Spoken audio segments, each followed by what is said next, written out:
What if immortality weren't a blessing? BRZRKR is one such comic series that dives headfirst into that question. Spanning across a 12-issue main story with 4 spin-offs, BRZRKR tells the story of B, an immortal warrior who has been alive for the past 80,000 years and has perfect memory. The consequences? Time hasn't slowed to a crawl. It has almost stopped for him. Memories are more than memories.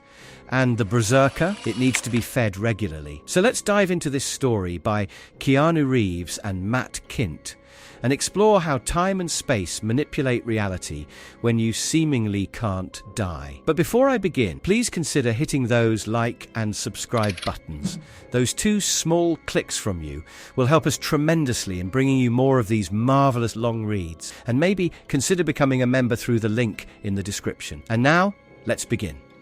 BRZRKR, Volume 1, Issue Number 1, Time. B has a lot to think about. B has had a lot to live, but sometimes the weight of his life and the time he has lived is too much, which is why maybe the rain doesn't affect him anymore. Maybe it's one of the few things on this earth that has been there for him since he was born.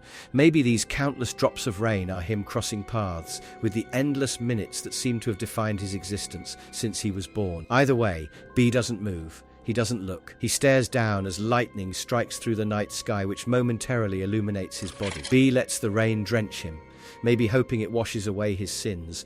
But for the amount of years B has spent on this earth, he knows better than to put his faith in gods. Anyways, what B thinks, he usually keeps to himself. And everyone around him seems to know that. Because when a nondescript black SUV approaches him, B doesn't move. He knows what's about to come. And the men in the vehicle seem used to this entire charade. One of them steps out and says, "It's time." And this word, time, rings like a church bell in B's head. And it seems it continues to ring through the entire night until B is aboard a military helicopter the next day. He has the same look in his eyes. Only this time, we are greeted by his narration for the first time as he says, time is a funny thing, and we watch in amazement as his eyes light up with blue cosmic energy. This, however, seems to be nothing new to the soldiers around him as they casually watch, wrapping their arms menacingly while staring into the distance. This is when we get the first glimpse of Jim Keever, B's longtime handler. This is the US military, and B seems to be working for them on dangerous missions that would otherwise demand a full-fledged war in a world without him. The anger on B's face now grows with each passing second. His breathing is jagged, and the blue of his eyes is almost too bright to witness. He seems to be barely holding on to his anger before jumping into the battle zone, and as soon as Keever gives him the signal, B walks up and simply jumps out of the chopper. Such is the life of B. When you're immortal, your body is the last thing you end up worrying about. While this battle begins, we simultaneously have B and Dr. Diana Ahuja's conversation happening in the present, juxtaposed as narration. B is attending his therapy session after these events, and Dr. Diana is reminding him that today is their anniversary. They have been working with each other for the past year. And as she says this, we see B diving through the air. And by the time the other soldiers land on the ground, he has already wiped out at least a dozen men. As he menacingly approaches a soldier who had the audacity to fire his weapon at him, B tries to question Diana about the past year, whether this last year to her seemed like a long time. We then see B punch the soldier with such force that his hand entirely penetrates his head as the skull explodes into a million shards of bone and brain matter. The soldiers then lead B to the designated building where their target is. And it seems that when B is in this state, nobody can get in his way, not even his own people, which is why the soldiers scramble and fumble as they struggle to open the door for him. As this goes on, Diana answers B and tells him that for her, life is short, which is why a year is a lot of time to her. B doesn't probe her more after this, but it's clear that due to his extended lifespan, to him, a year might not be such a big deal. When B enters the building, a soldier tries to stop him, and instead of applying any tactics, B leaps at the man like a raging bull. Meanwhile, Diana tries to outline the progress she and B have made over the past year. She confesses that she feels a connection to him, a connection that's pure, and to her surprise, B confirms that he feels a connection as well. Meanwhile, the soldier who got jumped by B gets his face bashed into a pulp by his own pistol. B then tells Diana that connections aren't new to him. He has had many in his lifetime, and that they don't end well with him. They always end up hurting, and as B is saying saying this, we see him enter a luxurious room where it seems the remaining soldiers are trying to make their last stand. Naturally, B shoots the closest one to him in the head and then charges at the other one as he fires at him. B breaks the man's lower jaw with a single jab and then stomps his face to a pulp. He then grabs the third soldier and drives his hand into his torso, puncturing his lungs. B then pulls out one of the man's ribs and stabs the approaching soldier directly in the neck. This is contrasted by Dr. Diana confessing that, to her, this connection to B seems different than the rest he has had in the past. And to her surprise, once again B agrees. This connection feels different to him as well. But Diana knows something is wrong, so she says, "I promised to help you, didn't I? And I have, haven't I?" Meanwhile, B breaks another jaw, rips a man's arm off, and then beats another to death with it. The US soldiers now enter the floor and sweep the area, while one of them questions the surviving soldier on the whereabouts of their leader, which gives us a glimpse into this attack. The military seems to be after the leader of a small country, and when the soldier informs them that their dictator has gone to the airport, B grabs him by the throat and leaps out of the high-rise window. This is contrasted by Dr. Diana getting to the point. She knows today's confrontation was different for B. Something happened today. Something was different. After all, she monitors B's health on a real-time basis from her lab. B tries to sidestep the question, but his doctor confronts him. His charts spiked. His temporal lobe was unusually active, and new pathways lit up that were previously dormant. Meanwhile, B uses the soldier's body as a cushion and lands directly on top of an ice cream truck on the street below. He walks out of the wreckage in pain and with significant wounds, but right now he has eyes only for one thing: the Humvee racing directly towards him. The high-caliber bullets pierce his skin again and again, but B runs straight towards the vehicle, jumps, and performs a front flip, which sends him flying through the windshield feet first. B, in the present day, during his therapy session, tries to calm and coy about Diana confronting him, but she tells him how it is. She knows that her new protocol is working, that the new pills are helping him remember. This is when B is offended. What does Diana mean by helping him remember? He isn't an old man losing his mind. He is B, for God's sake. Meanwhile, in the past, B throws the driver of the Humvee out of the windshield, drives over him, and then continues speeding towards the airport. In the present, B starts boasting about his memory. He remembers the stench of the Black Plague from the 14th century. He remembers the angry mob putting torch to tar and feathers. He remembers the endless clashes of steel against steel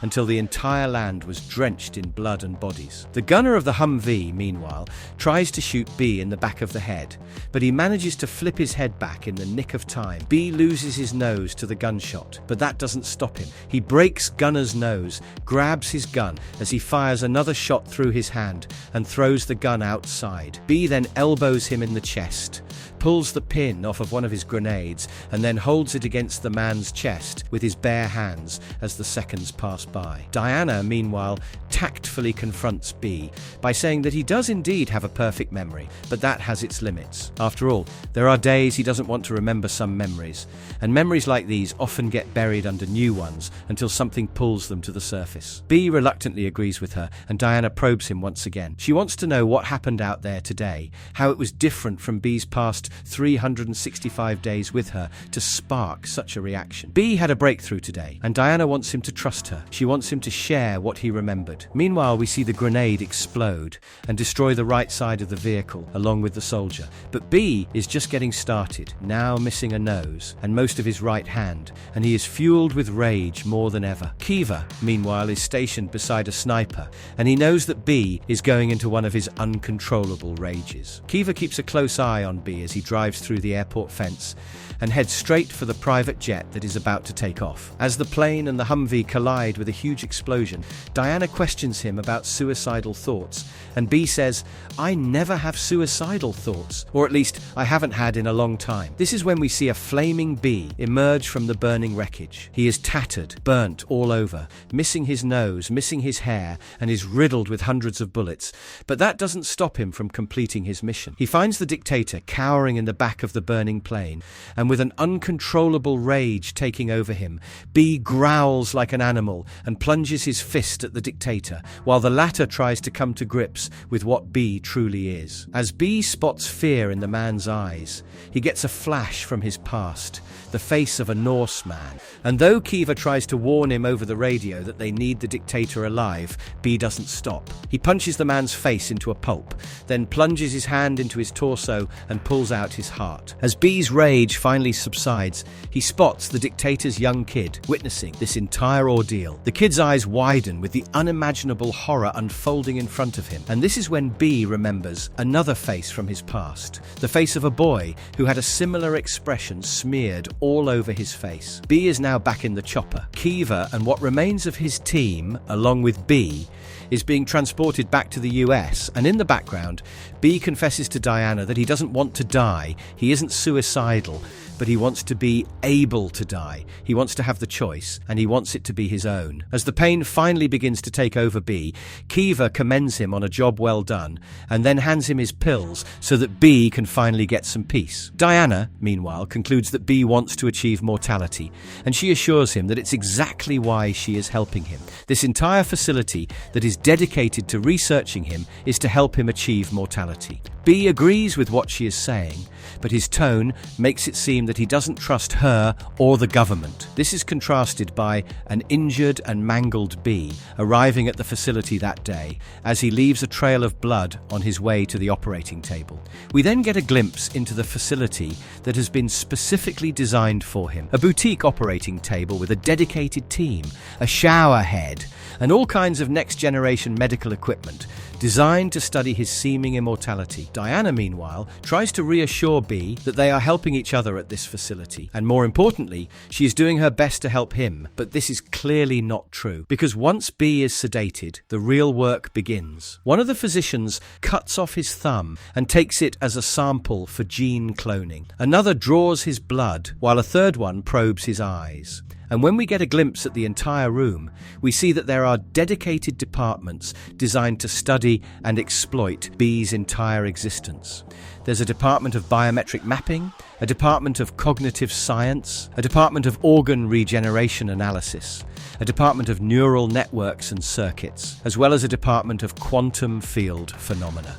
Apart from this, there's also a man by the name of Stephen Caldwell, who is head of the Department of Belief Systems and Ancient Technology Migration. Once the doctors are done, all the equipment is detached.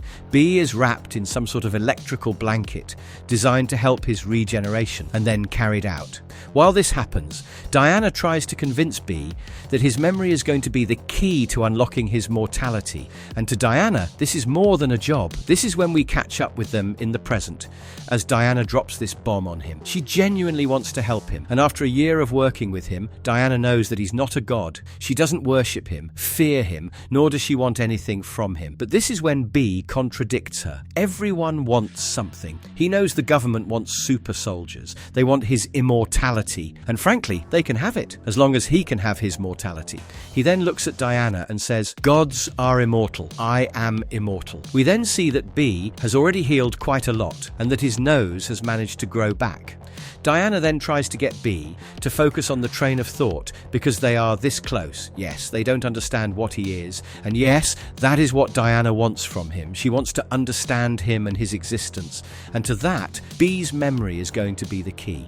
Diana then points to the 3D projection of the various spikes in B's readings when he remembered something on the battlefield. And this is when B begins to chuckle. He has a good laugh at the expense of the United States, because now they have real-time monitoring, while back in the day, when B first met this government, it was using whiskey as a painkiller and hacksaws to amputate gunshot wounds. Diana is completely lost. This next-gen technology is what's going to help them understand B, isn't it? But B simply tells her that she might think so, but that isn't going to be the case. She then calms down and calmly asks B again, because she knows he was triggered, if not the memory, she wants him to share the trigger. And this is when we see that the trigger was the dictator's child, because at At that moment, B didn't know what to do, and before he could make a choice, a soldier showed up on the scene and shot the boy directly in the head. No witnesses, after all. That's the policy. Diana then administers a large dose of the new protocol, and when she probes B again, he finally gives in and tells her that today, B saw his father and something more on the battlefield. B finally remembered, and this is when we see one of his memories from his past, a newborn's eye. We then get a glimpse at his parents as they cradle infant B in their arms. Diana feeds B his pill, and as she gets close to him, too close for comfort, this moment of seeming intimacy is contrasted by B's memory. B bites down on the pill, and as he does, he remembers being fed by his mother. And even as a kid, B was violent, because after only a few minutes of feeding, his mother had started bleeding. This memory is painful, maybe traumatic for B, because this is the moment of his birth, a moment that he somehow remembers, and he remembers his parents being baffled when his eyes turned blue after he had tasted blood. We then get a glimpse at B's village, a quaint little settlement in between two water bodies, while being surrounded by the mountains. This was B's birth, and this happened 80,000 years ago. BRZRKR, Volume 1, Issue Number 2, Unute. This issue starts with B's memories as he describes his family and his origins to Diana. His ancestors around 80,000 years ago were nomads. They used to live in a cave, pray to old gods that were anthropomorphic, humanoid, but strange nonetheless. Eventually, his ancestors decided to look for a place to settle, and they chose a suitable valley, close to water and plenty of open land. Alas, this location was quite hard to defend from the neighbouring tribes. Suddenly, B's tone shifts, and thus the memory. We get a bird's eye view of the village as it is pillaged. B begins to recount his birth as if it was something he had recited millions of times. This is when Diana stops him. She knows he's regressing. This is the same story he has been telling the US even before the country's inception. Diana has read this story before, and so has likely everyone working at the facility. B snaps out of his trance, and Diana reminds him to focus on the memories that were triggered yesterday. The new protocols are working, and thus they should make the most of them. Though B complains that he is quite tired, Diana reminds him that they are quite close to their goal right now. He remembered his birth yesterday, and she wants him to remember more before the next time he goes berserk, something Diana calls recharge, so that it's easy on the years.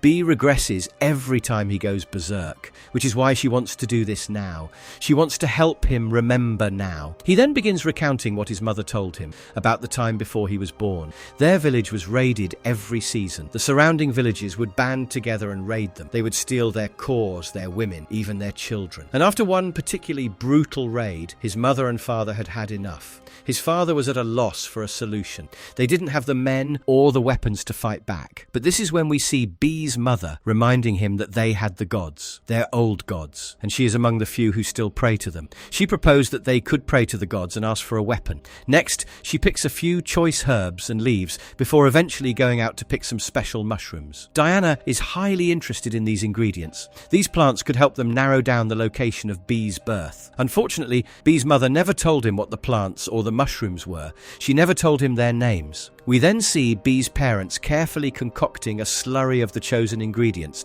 and once that is done, they head to the old cave that was once used to house their ancestors. On the way there, his father is worried. He knows that this is a dangerous ritual, and he promises to be with his wife every step of the way. When they reach the cave, he expresses that he doesn't trust the gods anymore. After all, what have they blessed them with in the past? Extreme sun, excess rain, enemies that slaughter and loot them. But this is when B's mother points out that they need to do this right now, or else next season either of them could perish, or worse, the entire village could be wiped out. Through the subsequent conversation, we learn that only B's mother can do this ritual, and his father will be needed to use the weapon once it has been granted. B's mother then pours out the slurry in a bowl, sets it on fire after a few more choice ingredients, and once the bowl is ready, his father heads outside while promising to stay close. His mother begins to chant her prayers, and the last word his father hears before he's out of earshot is Unute. This is when B tells Diana that what happened next was unearthly for his parents, and both of them saw different things.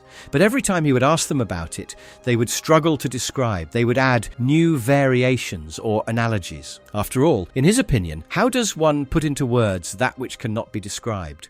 We then see his mother's perspective as a huge bolt of blue lightning caused her to drop the bowl in her hands. The bolt entered the cave directly, and as lightning enveloped her and her bowl crashed on the ground, Bee's mother was instantly transported to a different dimension, a different world, a different planet. Who knows? There was a huge ball of blue lightning, surrounded by smaller balls and pyramids of varying sizes, floating all around her. And then a humanoid being of pure blue lightning made love to her. From her father's perspective, the encounter was a violent one. Somehow, the blue lightning not only managed to find the cave, but also his wife. He watched in horror as the bolt struck her directly in the crotch and she fainted. His father carried Bee's mother back to the hut after that, and upon lying down, she was disheartened that despite everything, their prayers remained unanswered. But the next morning, when the two of them woke up, they realized that she was pregnant and the baby was growing fast. Bee tells Diana that he was born in 6 days, and though some of the villagers didn't believe his parents at first, they eventually came around as they continued to observe him. One such event happened at the nightly bonfire when, as a child, Bee nonchalantly thrust his hand into the fire. Bee was growing rapidly, and within a season, his instincts had sunk in. We then see Bee attack a wolf in the middle of the night mercilessly when it made the mistake of stalking his parents' hut. As we see this, Bee tells Diana that there was something inside him, something opposite to hunger. He would feel desperate and hungry like a starving man, but instead of letting it in, Bee had to let it out. We then see his parents stopping him from devouring the wolf, stopping him from a teenage scuffle in which Bee brutally killed and ripped apart at least 2 kids. Bee was traumatized after this. We see that he didn't want to kill the kids, but his rage took over him, and his father knew that he needed to channel his son's rage. And so he was assigned a teacher, an old man with greying hair, but a lot of experience. Soon Bee was skilled in hunting, stalking, and when the training wouldn't subside, his rage and hunger for blood, his father would have him fight bears and other animals that he would trap in a makeshift pit on the outskirts of the village. We see Bee mercilessly slaughter a brown bear with his bare hands and then feed on its heart. His parents quickly realized that Bee would heal from his wounds faster than anything they had ever witnessed before. And this is when we get a glimpse at his cells as they repair themselves. Each cell has a nucleus that seems to be imbued with the energy of the blue lightning. However, some cells don't seem to totally repair themselves to their original state. And then that season ended. Their village was once again raided by the neighboring tribes. They stole their crop, their women and their children, but surprisingly, his mother didn't let him fight this time. She forced him to observe. She forced him to watch what he was supposed to stop. And that is when Bee vowed to never allow this to happen ever again. Unfortunately,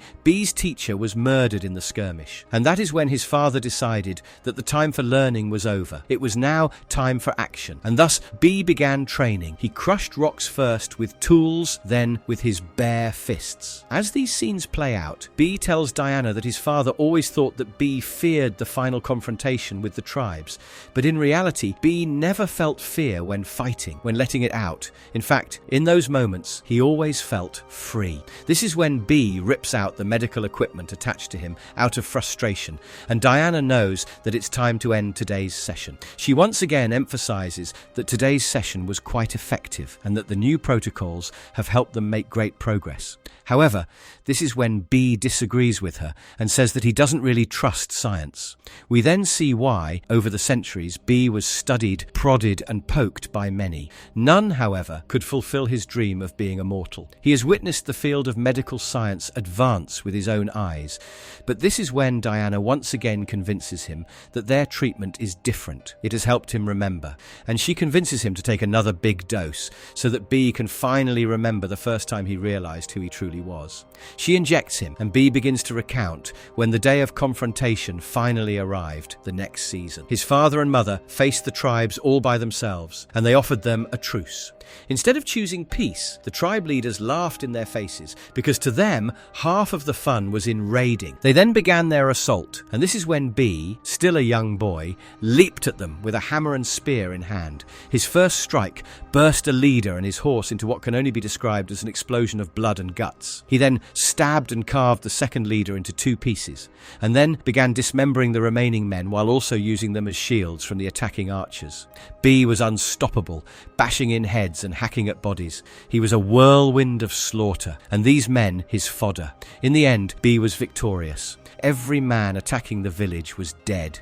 There were at least a dozen arrows lodged in his back, and this memory reminds B of something. He tells Diana, "I remember that day now. I remember having parents, having a tribe, having a purpose, and I remember that being the last time I ever felt happy." Berserker Volume 1, Issue Number 3, Protocol Adjustment. This issue starts with a conversation between Diana and Caldwell. She seems to be telling him about everything that B has remembered, and we pick up where the last issue ended. She tells Caldwell that in the next 2 seasons, B grew up to be a man, and his impact was felt by each tribe in the surrounding area. We then see that B has already laid waste to 3 tribes in their closest vicinity, and wherever he goes, a trail of bones and guts follows him diligently. B was brutal, and as he grew up, he learnt new ways of dismembering his enemies, new ways of killing them with a single hit, and new ways of wiping out his enemies. Bones, limbs, his own arms, everything was a weapon for him, a weapon that could open a man like a piñata when wielded by him. After returning from one such war, on the way back, B asked his father if he did well, and it's clear that he was looking for validation. But unfortunately, his father's response did not fulfill what he wanted to know. His father told him why the entire village called him Unute. It's a word that means both tool and weapon, and his father's opinion was that this was an apt name for him. He destroyed so they could build. He is the reason for their prosperity. B assumed that this was enough killing. Everyone in their vicinity had been destroyed, which meant their village should have been safe now, but his father was aiming for larger horizons, and he led B down a different path by telling him, "The valley is envied by all, son. As long as we exist, we will never be safe." This ensured his son continued on the path of violence. That night, back in their hut, B's mother knew something was wrong, and he told her that his name had him questioning his existence. Is he just an Unute, a weapon, a tool? Is he just a dog of war? Is that where his existence ends? His mother tried to soothe him by telling him that he was a gift. She prayed to the gods, and they gave her B, but by now B had begun questioning everything around him, and thus he asked his mother, did she pray for a son to the gods, or did she too pray for Unute? This left his mother speechless, and at night, when she found out that her husband was planning yet another attack, she was horrified. She pulled him aside and told him that they had had enough fighting. She worried about B, but her husband ignored her because he was nearly finished with his conquest. The next day, she again confronted him. She told him that the killing was weighing on their son, but this is when her husband's response made her realize that he no longer saw their son as a human. She begs him to promise her that the war is nearly finished, but her husband instead promised her that he would do everything in his power to keep her and their village safe, no matter the cost. Diana then tells Caldwell how the village was strategically placed, which is why B's father started by slaughtering tribes in every direction. As she explains this, we see B slaughtering tribes of that particular area. The village had mountain tribes in the east, river dwellers in the south, plainsmen in the north, and even colder areas in the west. However, by now, B had realized that they were expanding their borders, and he had begun to question his father's decisions. We then see B, his father and a few men arriving at a village deep in the mountains, far away from their settlements. B questions why they need to take out this village so far from their home, and this is when his father manipulates B by telling him that this is one of the richest villages, which makes it one of the biggest threats against them. He then sends B along with a handful of men to infiltrate and capture the village. But when B reaches the throne room, he flies in through the front door with 2 dismembered bodies in his wake. The leader of the tribe offers B peace, but B begs for mercy, and B grabs him by the ankle and carves him in half, all because his father said no one lives. His eyes are glowing blue with rage now, and as he returns to his men after slaughtering the guards in the throne room, Diana tells Caldwell that this is when, for the first time as an adult, B was at his most primal. B's men inform him that they have taken out the forces and the village is for their taking, but B had gone berserk. His eyes were glowing blue, and there was only one thing on his mind. Father said, no one lives. And so with a bellowing rage, B leapt at the innocent villagers, and soon everyone in the village was slaughtered by him. This is contrasted by Diana saying that the first time B's true rage was unleashed, he was itching to be set loose, which is exactly what his father's words allowed him to do. B's father was naturally horrified by this revelation, and this is when Diana questions whether B was a born monster or had been shaped into this by his father's ambitions. We then see B face his father with a mangled face as he asks, "Father, did I do well?" with a shaky voice. His father told B what he needed to hear, and on the way back he justified the slaughter to his men and B by saying that the women and children would have only spawned future rebels, which is why it was better to kill them off. However, B can see through his father now, and so he questions his father. He asks his father who his real father is. After all, B doesn't remember him being in the cave with his mother when he was conceived. What happened next is still a mystery, but upon returning to the village, it was clear that B had been deeply affected by this last raid, and his mother was desperately worried about him. His father, however, had changed his opinion about his son. To him, he was Unut, a dog of war, a weapon of slaughter, and he wouldn't change his mind, not after what he had just seen, not after he had seen B slaughter an entire village while relishing every part of it. B's mother rejected his view and went out to talk to him, and her son instantly confessed. He didn't want to be an Unut any longer. Deep in his heart, he knew this was wrong. What he was doing was wrong. Whatever he was, whatever this weapon or dog of war was wrong. B didn't want any part of it, and all his mother could do that night was to hug her son. This is when Diana comments that this is when B's conditioning had begun to set in, and his personality had begun to splinter. The next morning, as his father led B yet again to scout a supposed tribe that was preparing to attack them, they were suddenly halted in their tracks when a bolt of red lightning lit up the bright morning sky and reached straight for a cave on the mountainside, the same cave where B was conceived by his mother. And upon seeing this, his father exclaimed, "What has she done?" What happened next is still a mystery, but B's father continued his ways, and they slaughtered yet another village. But just like before, after it was over, B questioned his father.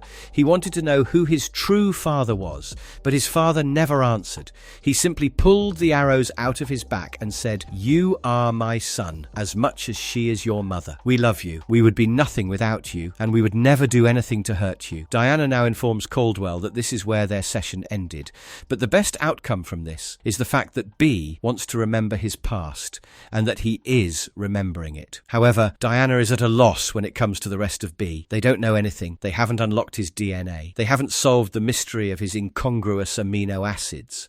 And she doesn't even want to start on his quantum analysis. But Caldwell is calm and composed. In fact, a little indifferent. All he cares about are the lightning strikes, the source of B's powers. And 2 lightning strikes means that this was not a coincidence. It can be reproduced. And he orders Diana to look into everything they know about the tribes and other geographical details, which will allow them to find this location. He then implores Diana to keep up the good work and to make sure that she doesn't lose B's trust. We then see B returning from another mission in Chile. This time 4 men were killed in action, and their enemy didn't kill them. They were killed because they got too close to B. After a look of disappointment, Kiva hands him an extra dose of his pills to make sure that B stays reined in on the way back.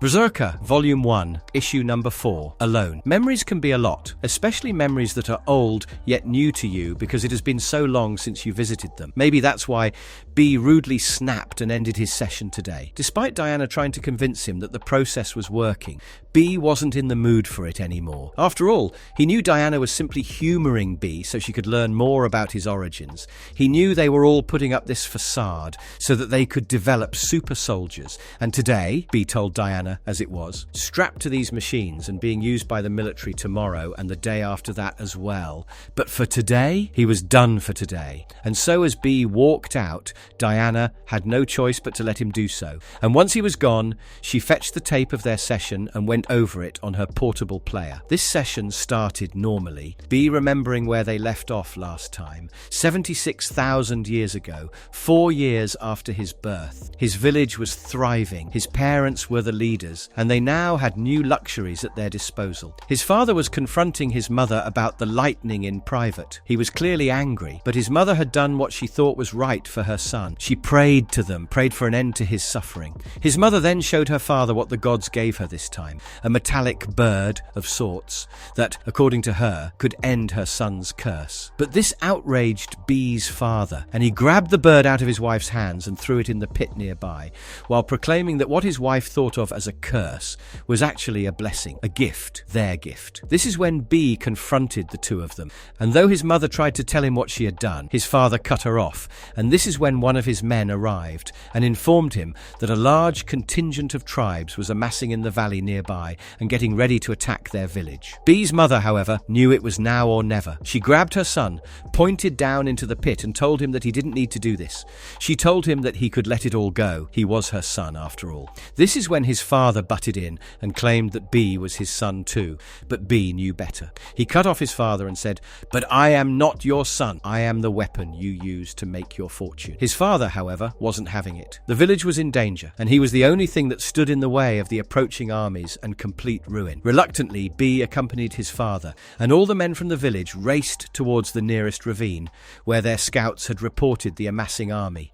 However, upon reaching the location, something seemed amiss. There was no one in sight, and it was a weird location to plan an attack. Before any of them could realize, hundreds of arrows and stones rained down on them from the cliff nearby, which took out quite a few of their men.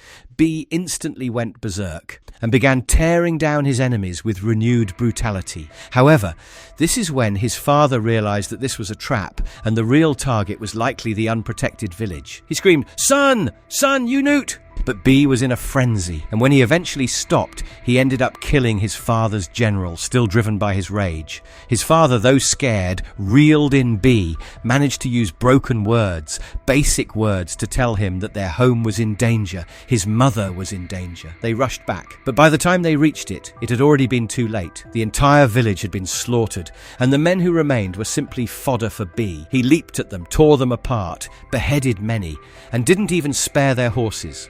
While this massacre rained blood outside, his father desperately rushed into their dwellings to find his wife. B, meanwhile, tore apart a horse with his bare hands and then used its bones to murder the remaining enemies in the village. This is when he was stabbed by a flaming spear, but this only enraged him further. B grabbed the spear and pulled it out of his torso. He then grabbed a nearby sword, dipped it in oil, and then set it aflame as well. With two flaming weapons now at his disposal, B rained on his enemies like hellfire.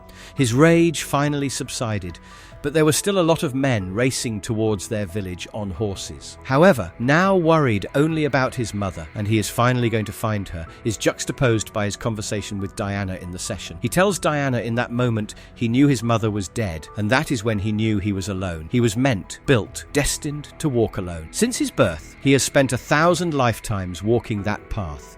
B had initially assumed that time and distance would make him forget about his past, but that isn't what happened. As he continues telling Diana more in the session, we see B discovering his mother's body in his father's arms.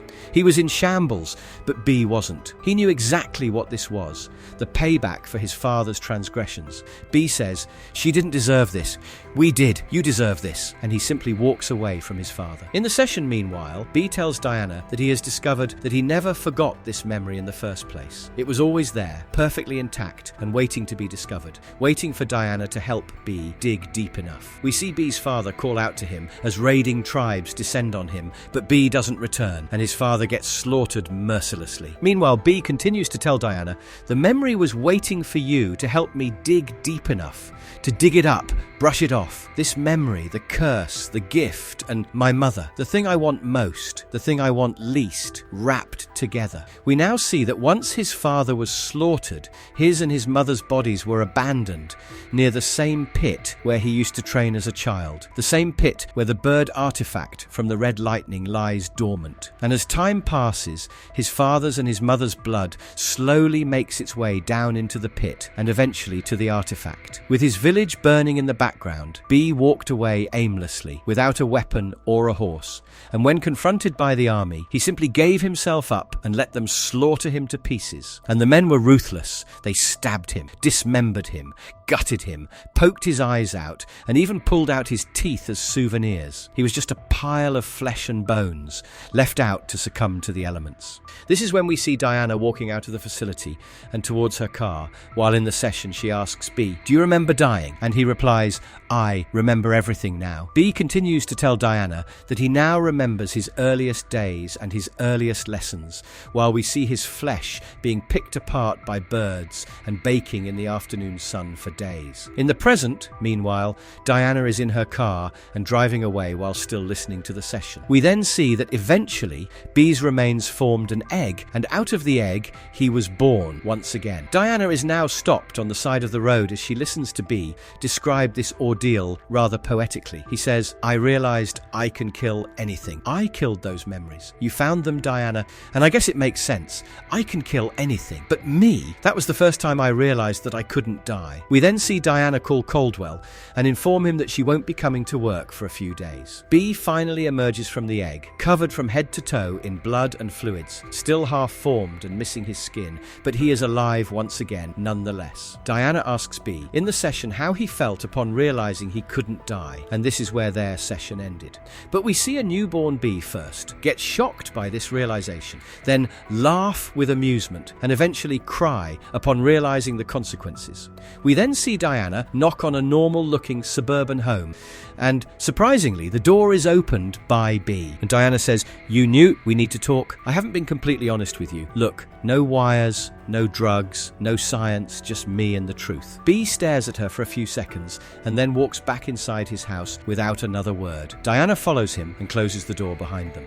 Berserker, Volume 2, Issue number 5, Love. B is strapped in a sophisticated contraption right now, and Diana is talking to him over the radio. The countdown has started, and we see that B isn't so sure about this experiment. Diana reassures him that everything is going to be all right, and after this, we switch back to last night when Diana was at B's place. Diana is awfully worked up now that B has remembered his past, and to continue the conversation, and also to calm her down, B asks her, "What's your truth?" And this is when Diana lets it all out. She has spent a year working with B. Before that, she spent years studying all the research that had already been done on B.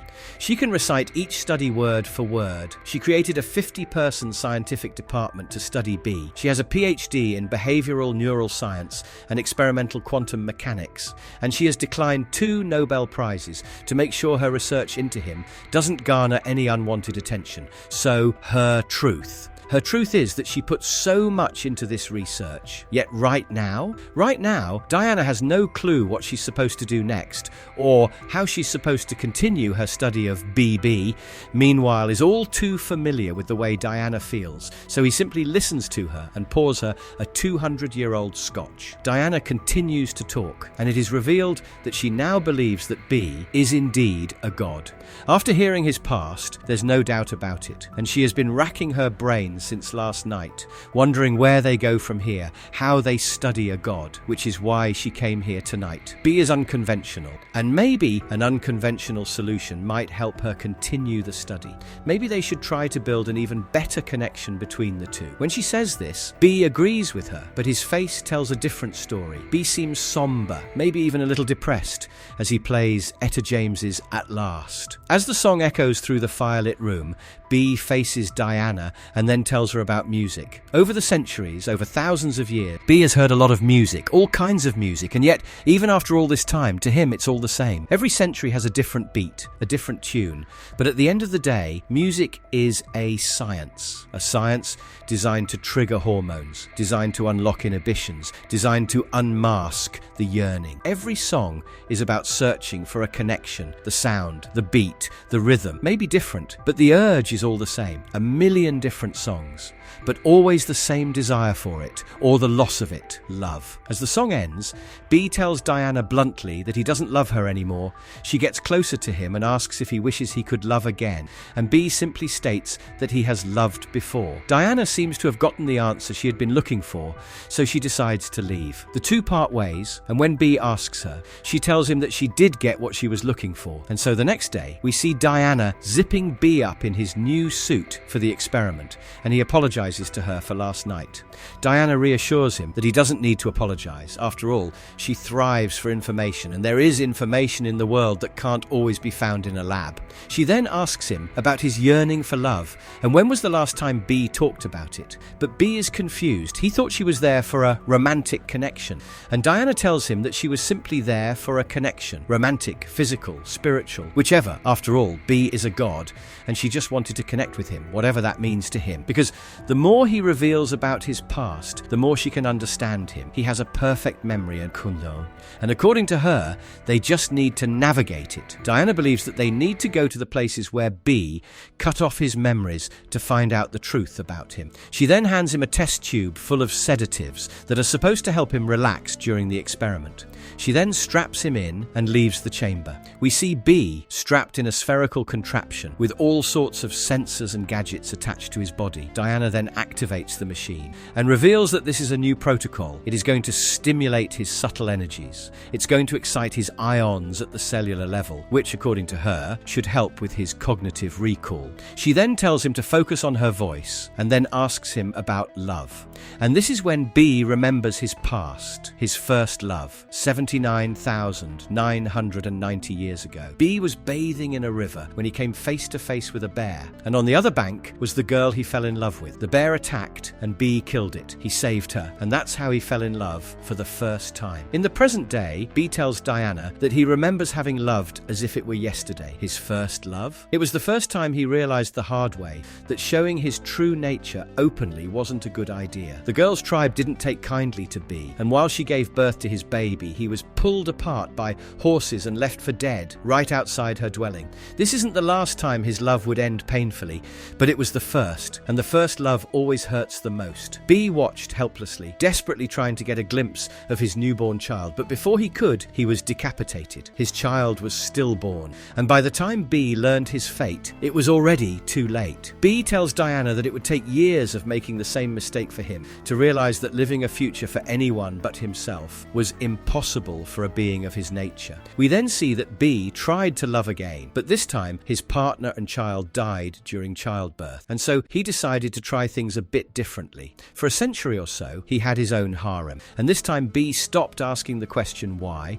and simply decided to focus on why not. B then tells Diana that the desire to love, to be happy, was like a berserker. It would build up over time, but like the berserker, the happiness was just temporary, slower to arrive and slower to leave, which left him asking why once again. We see that B fell in love with someone in Greece next, but she too died of old age eventually, and B was alone once again. He then fell in love with someone in a rice paddy field, but the outcome was the same. Next, he loved someone in Africa. The two of them even had a baby, but just like before, the child was stillborn. By now, B had realized that, like humans, his purpose wasn't to propagate, it wasn't to multiply, but then what was his purpose? What was the purpose of his desire and love if he was to leave in his wake another trail of death? We see that next, B fell in love with someone in Japan while he was a samurai, but she too eventually aged and passed away. B spent the next century as a monk, but his fellow monks also passed away, leaving him questioning and yearning, leaving him to deal with anger and loss. Next, it seems B fell in love as a Viking,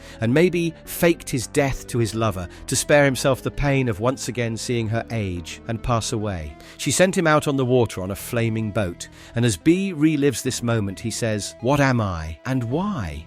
B seems to wonder this question simultaneously, while flames engulf him in the flaming boat, and as the berserker takes over him in the facility in the present day. Diana tries to stop him from remembering, but it's already too late. The entire chamber erupts in blue energy and black lightning emanating from B's body as he screams at the top of his lungs. He screams even louder, and then the entire chamber explodes. Once the explosion subsides, we see that this experience has deeply affected B, because on his next mission, he seems to be itching for a ride. This time, B, along with Kiva and his team, is in a submarine, and they seem to be heading for another covert operation. Diana, meanwhile, frantically salvages the data from her recent experiment. And this is when we learn that Caldwell and she are working in tandem. The two of them were hoping to gather crucial data from this experiment, and thanks to redundancies, they now have it. BRZRKR, Volume 2, Issue Number 6. Breaking the Egg. B is still trapped in the contraption, and the countdown from 10 has now reached the count of 6. Diana is baffled by the readings they are getting, and everyone around them knows that B is about to blow up anytime soon. Kiva decides to pull his men back, but something tells all of them that it's already too late. We then see B on his way to Ukraine with Kiva. As always, B is wrapping his arms while Kiva briefs the team. He tells them that they are dropping in the middle of a civil war. The insurgents are fighting the military, but that is none of their business. They are to keep collateral damage to a minimum and to keep their presence hidden. Their target is a museum, and B will cover the entrance while Kiva and his men carry out the job. Before Kiva can finish his briefing, B interrupts him, tells him that he has everything covered, and then jumps out of the helicopter as usual. 10 minutes later, however, everything has gone haywire. Kiva's team was ambushed by the insurgents in the museum, which caused the military to respond with full force. He has lost all his men, but has managed to grab the artifact he was ordered to retrieve. He shoots a few guards and heads out, only to find B holding up a tank with his bare hands. He is giving the military a run for their money, and when they try to fire an RPG at him, B grabs the projectile mid-air and throws it at the tank he was just holding up. He has been taken over by the BRZRKR, which is why Kiva is forced to carry him to the chopper after the explosion has subsided. B is burnt, has lost his hair, and has wounds all over his body. But thankfully, they're in the chopper now, and they are flying away.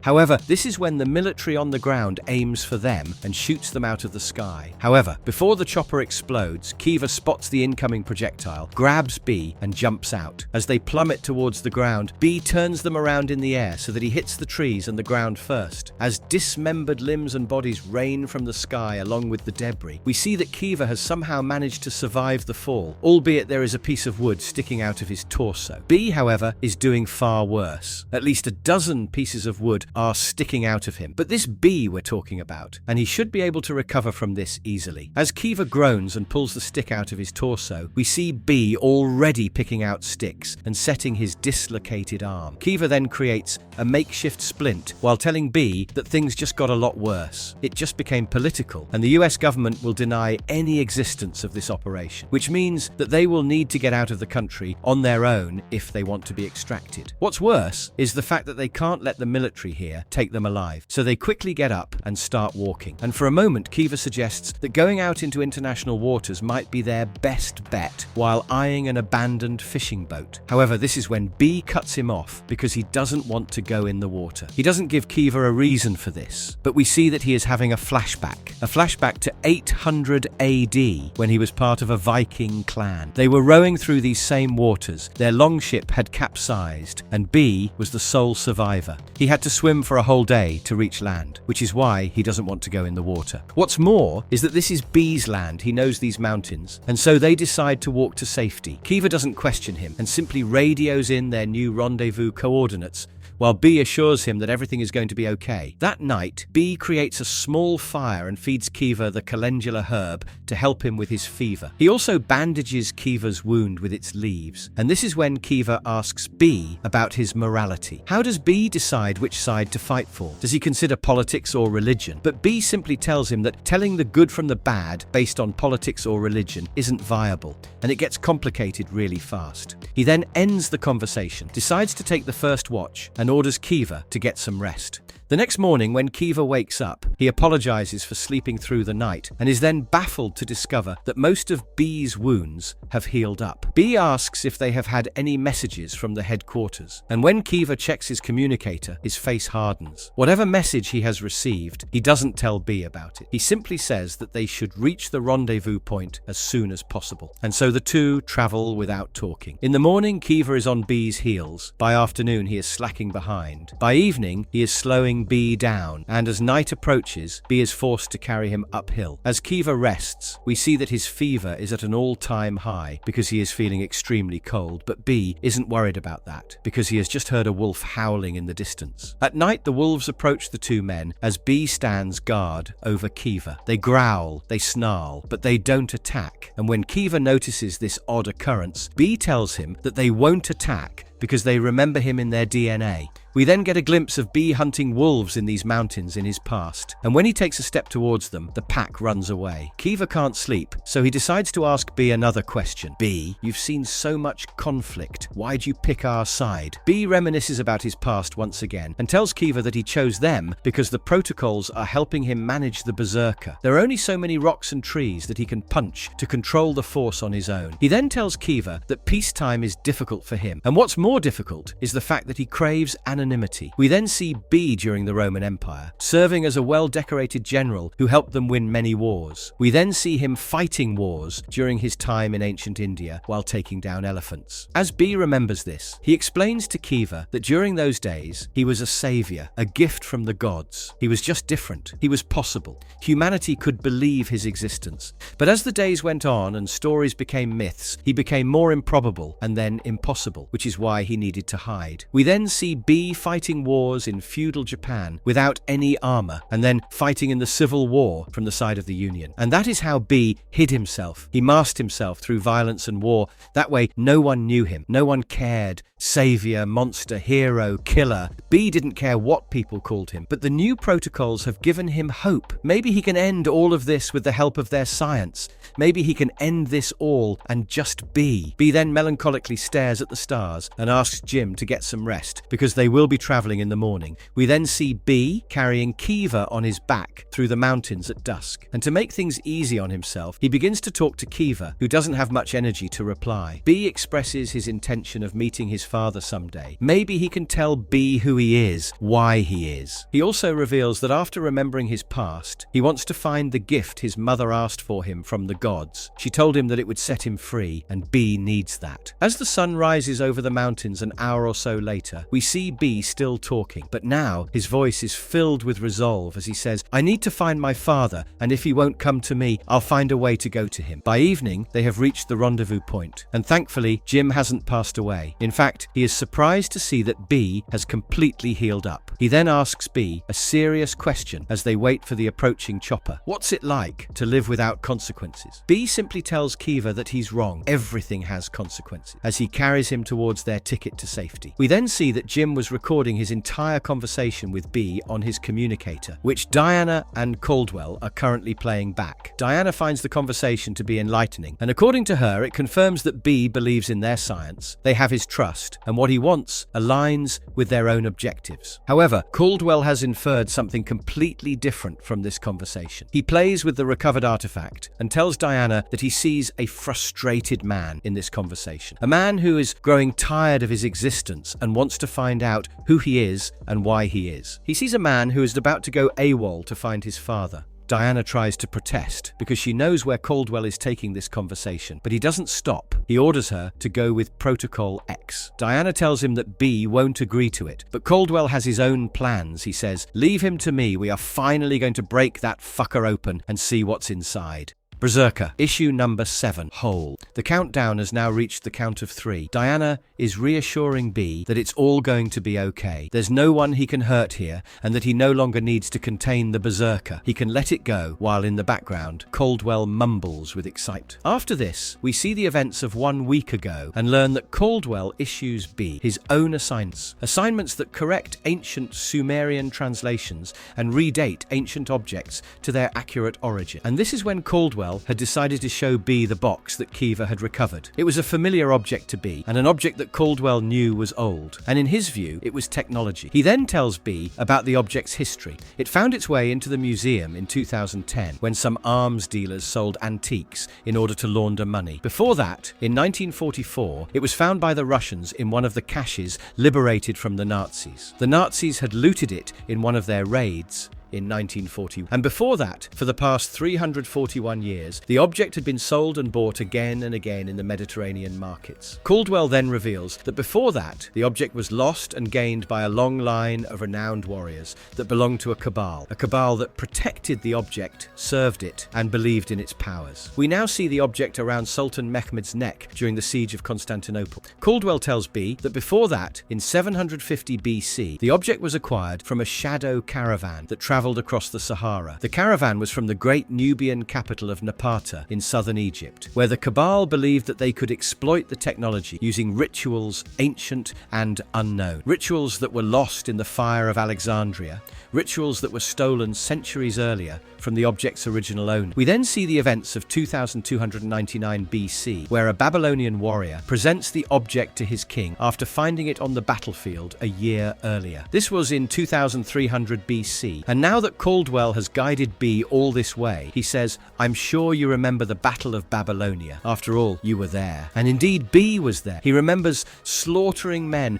one after the other when one of them had managed to ambush him and slice off his left arm. B had continued fighting without flinching, but this is when a new religion was born, when one of the soldiers laid eyes on his dismembered arm. He crawled towards the arm with shivering hands and eventually pocketed it while calling B a god, who was completely oblivious to the man's presence until this memory. As B experiences this, Caldwell tells him that this is how that ancient sect was born, a sect that worshipped B, studied him for thousands of years, and is alive today. And its purpose, to become B or just like B, a cult that Caldwell followed, which allowed him to find B. We then see B staring into the object while it's open, and it contains a decomposing finger, B's finger, from the same hand that he lost in the Battle of Babylonia all those years ago. Caldwell explains to him that this is what remains of his hand after all these years. The cult tried everything to exploit its power. They ate it, smoked it, boiled it, sex magicked it, and even injected it. Unfortunately for them, nothing ever worked. This is when B sighs and says, "Fucking cults, always a pain in my arse." But to Caldwell, cults are useful, and that's because they helped him recover B's lost DNA. This is when B looks him in the eye and asks, "How did you get into all of this, Caldwell?" This is when we get a glimpse of Caldwell's childhood and his menacing father. Caldwell quickly buries the memory and tells B that he simply followed in his father's footsteps, who used to be a very gifted archaeologist. It is Caldwell's purpose. It's the reason the government has hired him, because he stopped at nothing to gain knowledge about B. B doesn't realize the implications,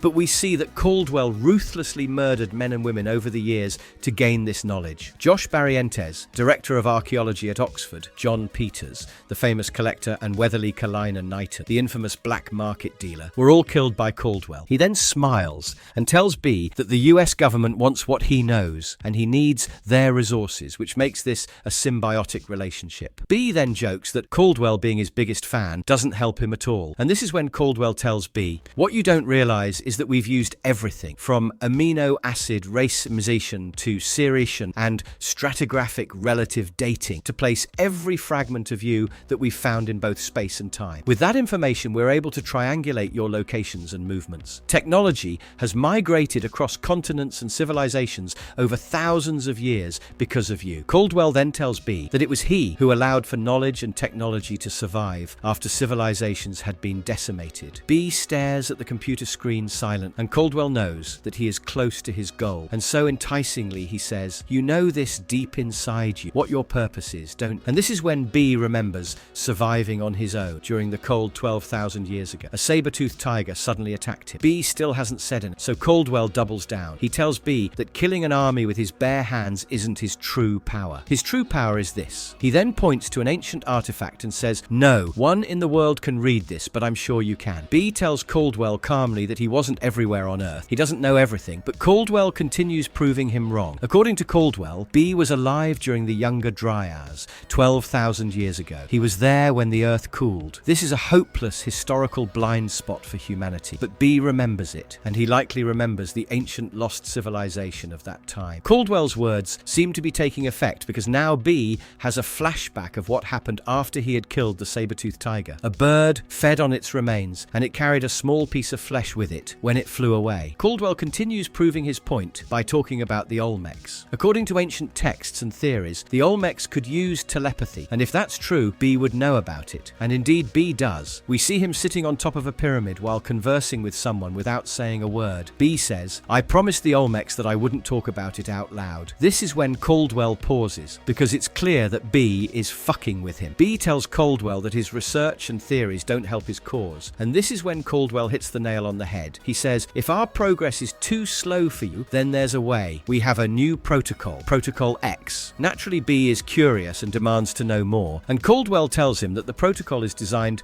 to put B's mind and body under intense pressure. He has a perfect memory, but he isn't a GPS. He doesn't always know where to look, and that's understandable. After so many years, time must have slowed to a crawl for B, and this is when B tells him that time to him is almost at a standstill. This is when we see the butterfly effect of B's presence on Earth over the years. The bird that flew away with the piece of flesh dropped it somewhere where the ice was thawing. From it sprouted new life, and humanity, over the years, has dropped bombs on Earth, destroying everything that stood. Caldwell tells B that he is changing as well, and the recent stress that Diana put him under, where he remembered the people he has loved over the years, was a major breakthrough. With Protocol X, Caldwell wants to push that further so that they can finally find out where B was born. Caldwell has been trying to find the location through all the information at his disposal, yet he is imprecise, and the traditional method is taking too long for B. B knows that Caldwell has a hidden agenda, so he asks him why the protocol is called X, and the answer is simple: it's because X marks the spot. The spot in the Mojave Desert where they will bury him 2 miles under the ground and then wait and see what happens. This is the hole where B has been trapped on the first page of every issue in this volume, and this is when we catch up with him and the rest of the team in the present day. Humvees race away from the hole as B begins to brim with Berserker. The countdown has now reached 2. Diana is focused on the job, Caldwell is delirious, and Kiva is worried about his men and their safety. The count reaches 1, and we see B's energy distorting the sheer reality around him.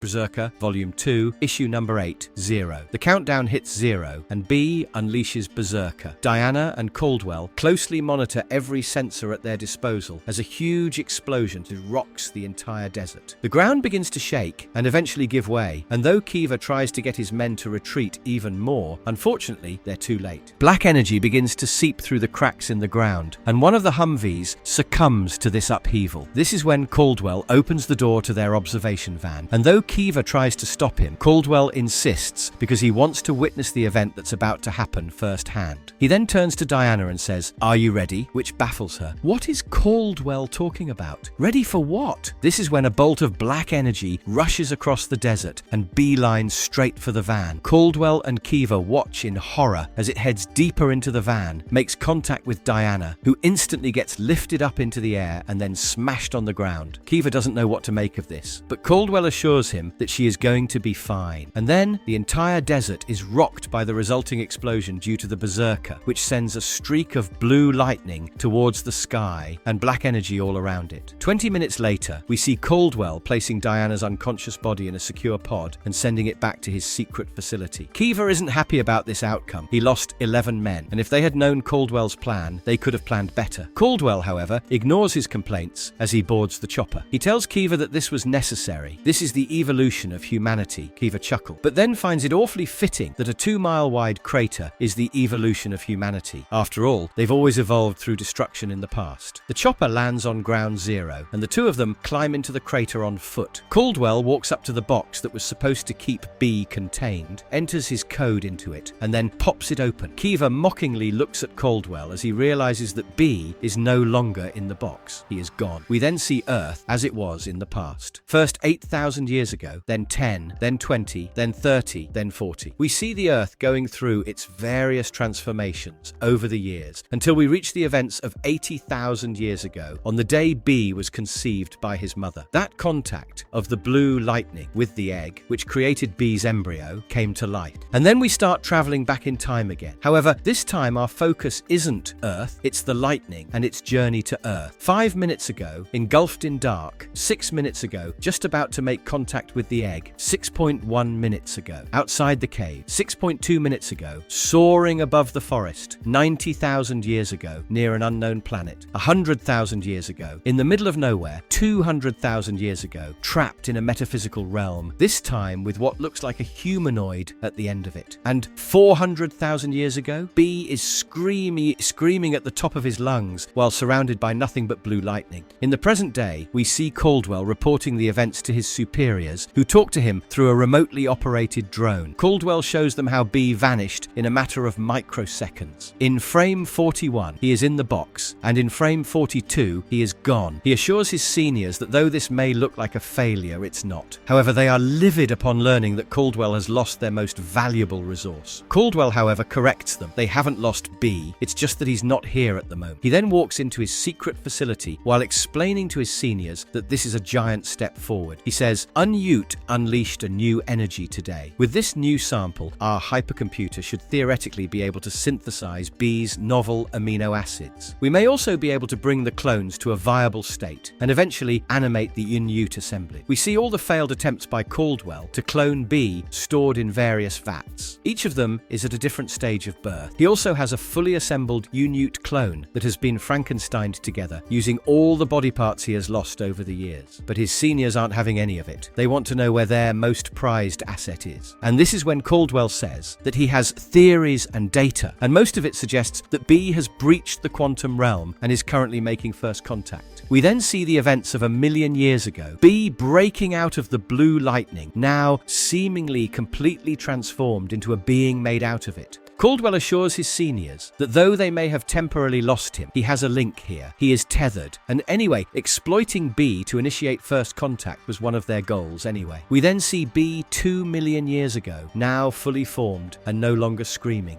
He is floating in nothing but darkness. And this is happening in the present day. And the first word that comes out of B's mouth is, Father? Caldwell then leads his seniors towards a huge machine and then tells them that they still have a way to make first contact on their own. After all, this is the radio he has built to start the conversation. Caldwell inputs a few codes and then taps on the glass of the machine. It has Diana floating inside it while attached to various wires. And when Caldwell reaches out to her, Diana opens her eyes. However, her eyes this time are completely black.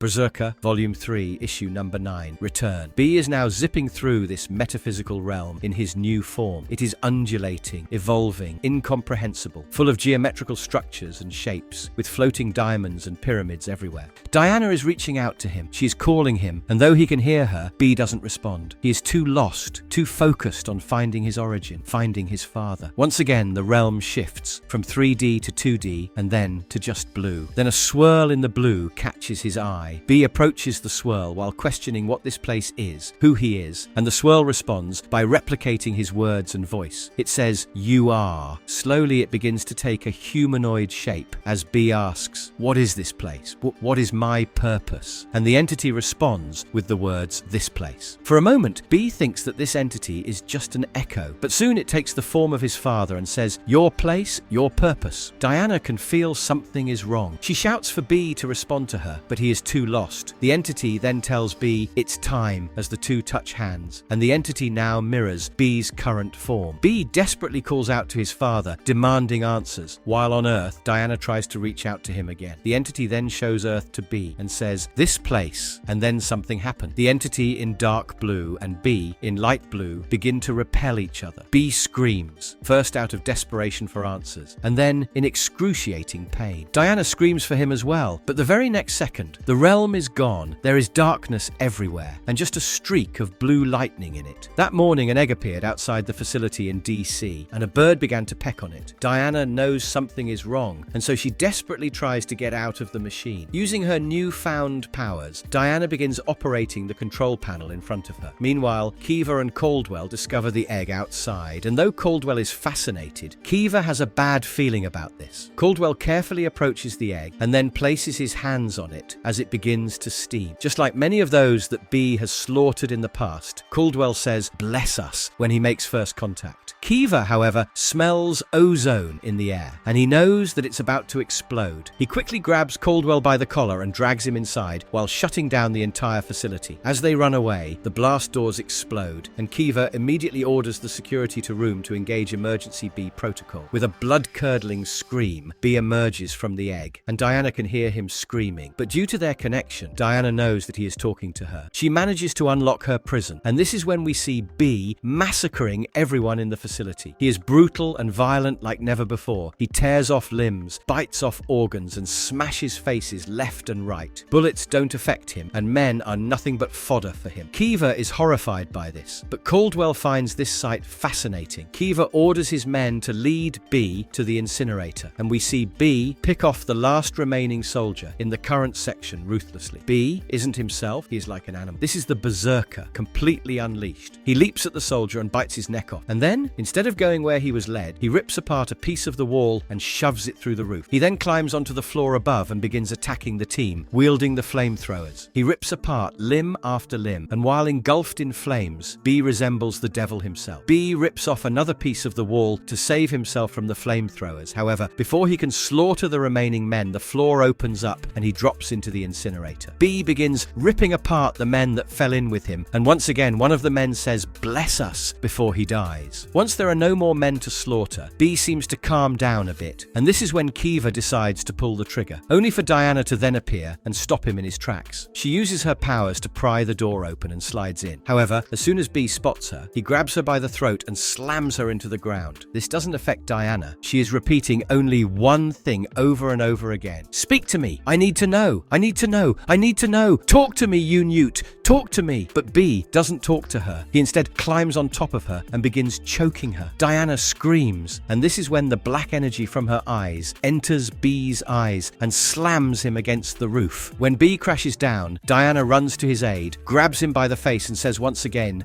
"Unmute, talk to me." But B is no longer there. His eyes have been completely incinerated.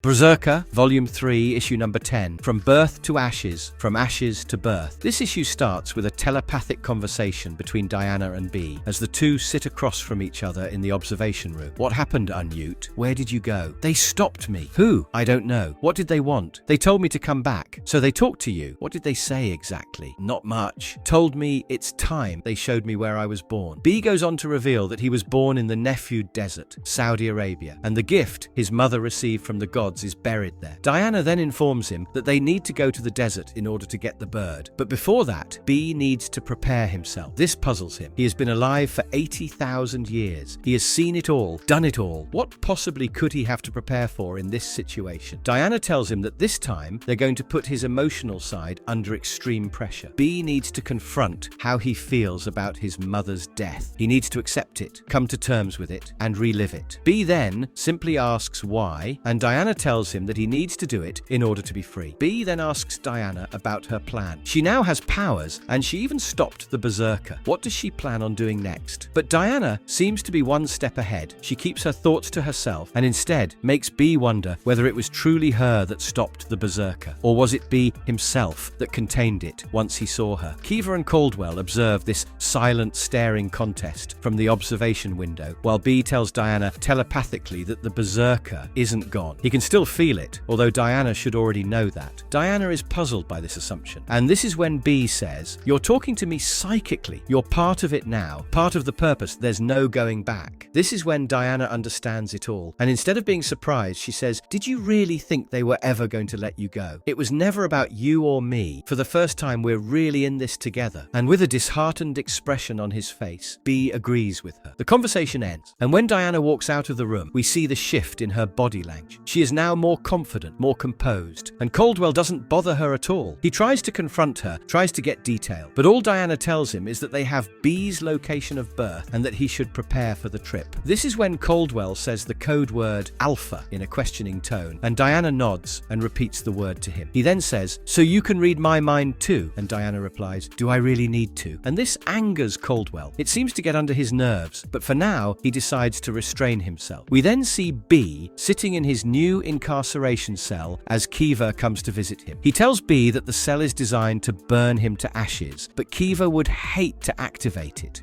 He then tells B that if he needs anything, he will be stationed next door. They then discuss the fact that B is finally going home, and in the end, Kiva places his hand on B's shoulder and tells him that in 10 days, he's going to be a new man. Caldwell, meanwhile, has narrowed down the location in the Nefud Desert, 28.860490 north and 41.211002 east. Meanwhile, we see Diana using her powers to study the plants that they have been testing on in the greenhouse. She walks through them and eventually stops when she finds what she has been looking for. Meanwhile, Caldwell, true to his nature, is busy hatching his own schemes. This time, it's a crude representation of his facility pointing to a satellite in the sky, which points to a receiver van on the ground, which ultimately points to the X on the map, which is supposed to be where everything will go down in 10 days. This is when one of his assistants enters his room without knocking. Naturally, Caldwell rudely reprimands the little kid, but this is when his assistant informs him that their hypercomputer has finally been turned on. B, meanwhile, spends all day resting in his room. We then see that it is Diana who has turned on the hypercomputer, and that Caldwell was right. The new energy signature, the black energy that is currently a part of Diana, enables her to turn on the computer. She is manipulating it clearly to modify the plants she found earlier, but all she tells Caldwell is that she is preparing to fulfill her part in B's story. She is preparing to free Unute. Caldwell then snarkily says, his freedom isn't our prime objective, not without getting something in return. And this is when Diana calmly replies, without even looking at him, I'm well aware. We will all get what we want. Trust me. Caldwell seethes with anger in the back, but decides to keep his mouth shut as he watches Diana synthesize a new strain of the plant that she was experimenting on. Caldwell assumes that this is the plant that B's mother used to communicate with the gods, and this is when Diana cryptically says, I am preparing to speak with intent. Caldwell then tries to poke holes in her plans again, because it's clear Caldwell can feel it. He's losing control over this final event. He tells Diana that according to the Geo model, the bird, the artifact that they're looking for, will likely be a mile deep when they reach the coordinates provided by Diana. And this is when she says, don't worry, we got him to another plane of existence. We can get him to the bird. Just pack your shit and be ready. And this is the final nail in the coffin for Caldwell. He now knows his standing when it comes to the new Diana. So he huffs and walks away while telling Diana that she should turn off the hypercomputer soon because half of the western seaboard is about to black out in the next 10 minutes. Diana says she's nearly finished and continues working. And minutes later, Caldwell is reporting to his seniors. The drone ominously floats in front of his face as his seniors ask, confidence level high. Call it? Yes, call it. All alpha operations are go. I repeat, all alpha operations are go. B-minus 240 hours. Caldwell then goes to a seemingly normal coffee shop where he asks the waitress a riddle. When she can't answer it, Caldwell tells her that the answer is time. It's time. This seems to be a part of Caldwell's secret cult, because under the guise of ordering a coffee, he not only tells the waitress the country where they will be in 10 days, but also the exact coordinates. She seems to understand what this means, and this is once again contrasted by B slowly healing up in his room. And so, over the next 9 days, we see a satellite being deployed by the military in the atmosphere. They also establish an array of satellites on top of the facility in Washington, D.C., and have created an alpha base in Saudi Arabia a day before B and the rest of them arrive at the location. The base seems to be setting up what they call intercept system, and this is when we see B open his eyes once he has been completely healed. Hours later, Caldwell, Kiva, Diana, and B touch ground on the exact coordinates where B was born 80,000 years ago. This is on the outskirts of the city of Hale in Saudi Arabia, but right now it seems like ground zero for a complex scientific experiment. Kiva's men mobilize while Diana and B part ways from them to do what needs to be done. Caldwell wishes them luck and then starts ordering his men around, while on the other side of the desert, not far away from Kiva and his men, Caldwell's cult performs various checks that reveal to us that they have control of the satellite as well as access to containment centers at the Alpha base. As Diana and B approach the location, she stops him and makes him drink the concoction she has created from the modified plants. According to her, this is the same drink that opened his mother's mind and allowed her to make contact. It should help him make contact as well. B drinks without asking more, but this is when Diana drinks the rest of the concoction as well. B tries to question her, but she ignores him. And this is when the drink begins to take effect. B holds his head and questions her again. What is Diana thinking? What is she doing? But she simply grabs his hand and leads him ahead. As they walk, the scenery around them changes. The desert changes into a lush green area with wildlife. However, there's also fire all around them. B tries to warn Diana, but he can feel the berserker taking over. She doesn't listen to him and continues walking ahead. When B takes a look around now, he realizes he is back in his village, 80,000 years ago. Bodies are scattered around every step of the way, stabbed, dismembered, and some even hung on stakes. B is horrified, but Diana helps him focus on the task.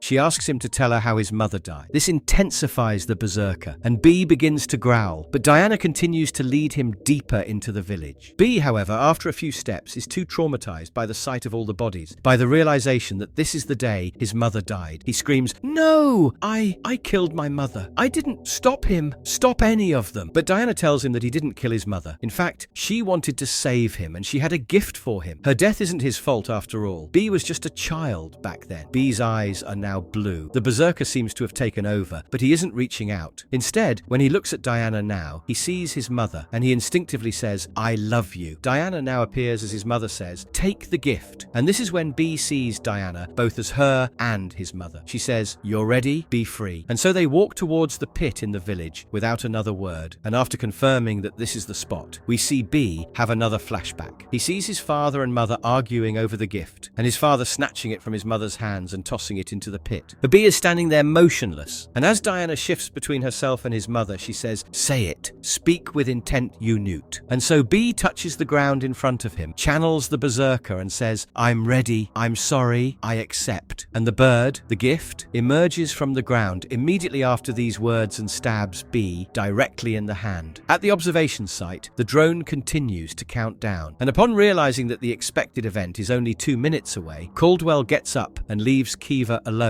in the observation facility. Kiva tries to stop him, but Caldwell simply says that he wants to witness history in the making with his own eyes. As he leaves the truck, he says the words, "Bless us," once again under his breath. And though Kiva expresses that he doesn't like Caldwell leaving them all alone here, the drone doesn't respond to him. Kiva then spots Caldwell's forces approaching the site at high speed. And this is when he realizes that Caldwell might have played all of them. The bird, meanwhile, begins to grow as soon as it comes in contact with B's blood. Its wings stab through his torso, and this is when they channel red lightning from the sky, which causes B to scream even more as blood gushes out of his chest. B turns completely blue as the berserker takes over, and when Diana looks up, she sees a huge red bird stabbing B through the chest with its tail. Berserker, Volume 3, Issue number 11, Bless Us. Kiva watches on as Caldwell's cult deploys ATVs, drones, and even flies in a huge pod that looks like a containment unit. And when he spots Caldwell rendezvousing with them, he knows that this is all going to hell. Meanwhile, life is already hell for B. His screams can be heard for miles as blue lightning leaves his eyes. We then see that the bird is imbuing him with red lightning while extracting the blue out of him, and the process is gruesome to say the least. The bird keeps getting larger and larger, and B's screams keep getting louder and louder until it finally happens. Blue lightning leaves the bird and begins going back to its origin in space.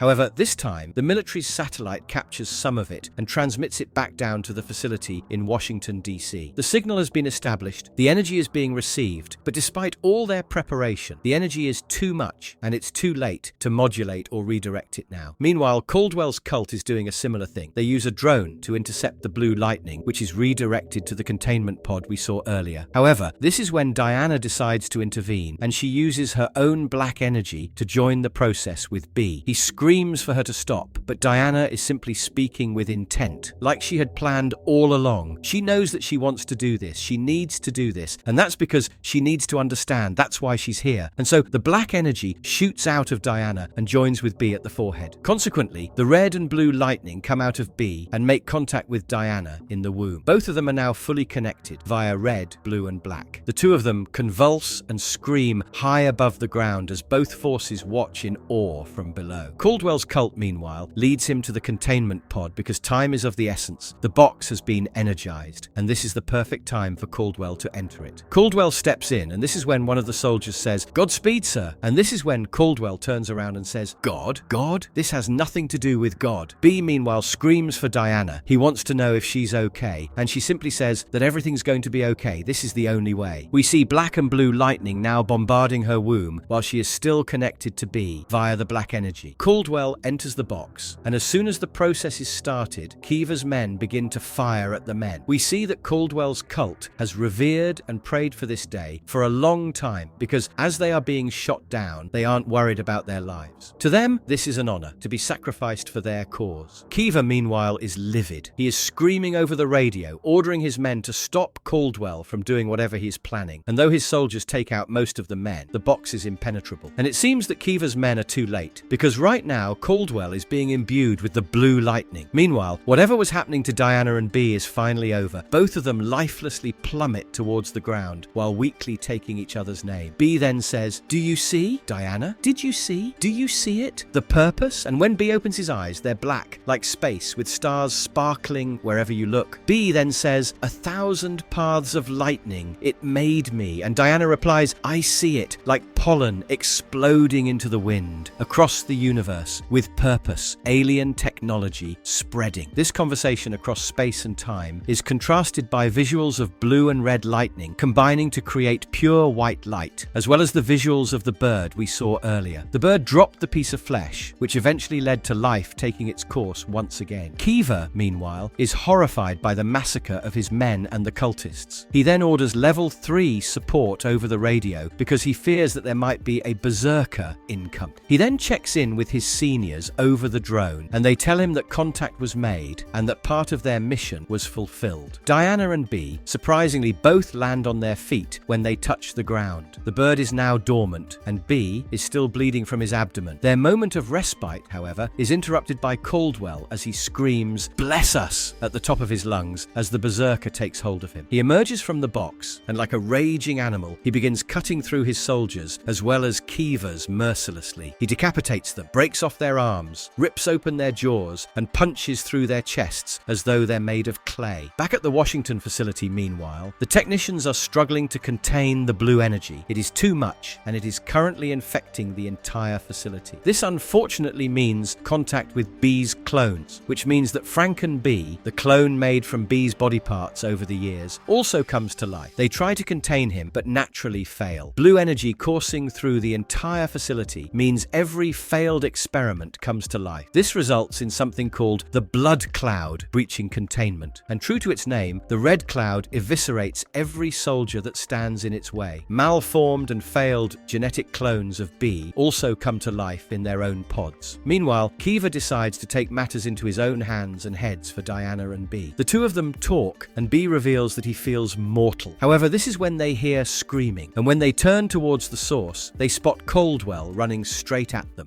BRZRKR, Volume 3, Issue Number 12, The Purpose. B and Diana have a conversation in the future, which is contrasted by events of the present, where the soldiers try to intercept the cultists and Caldwell before he reaches Diana and B. He plows through most of them, but this is when Kiva uses a specialized weapon to shoot him in the chest. It momentarily stops Caldwell, but is powerful enough to blow the head off of one of the cultists behind him. As this occurs, we see Diana explaining these events as well as what happened to B. She tells him how Caldwell betrayed them and how he wanted what B had. In the present, Kiva does everything he can to stop the cultists and Caldwell, but Caldwell eventually manages to reach Diana. Diana orders B to stay back, but he prepares to fight anyway. He may be mortal, but he has fought trillions of battles over the years. He knows how to fight, and Caldwell doesn't. He tackles one of the cultists and steals his gun, and then begins shooting them down while Diana is restrained by two of them. Diana's black energy seems to be itching to take over the angrier she grows, and she desperately tries to contain it. Meanwhile, in the future conversation, Diana explains to B that unlike Caldwell, she didn't want his powers. All she wanted were answers, and she finally got them back then, after B was turned into a mortal. Caldwell, meanwhile, is a few feet away from B, and the battle between the military and the cultists is raging on. Vehicles explode in every direction. The cultists desperately try to take Diana away, and B fires every bullet in his rifle at Caldwell, but even that doesn't stop him. In the conversation, Diana tells B that his purpose found her. It found all of them, everyone that was ever involved in this operation, one way or the other. They all got what they wanted, for better or worse. For now, Diana's conversation with B ends as we see him getting tackled to the ground by Caldwell. This enrages Diana, and she unleashes herself, which sends the cultists flying away.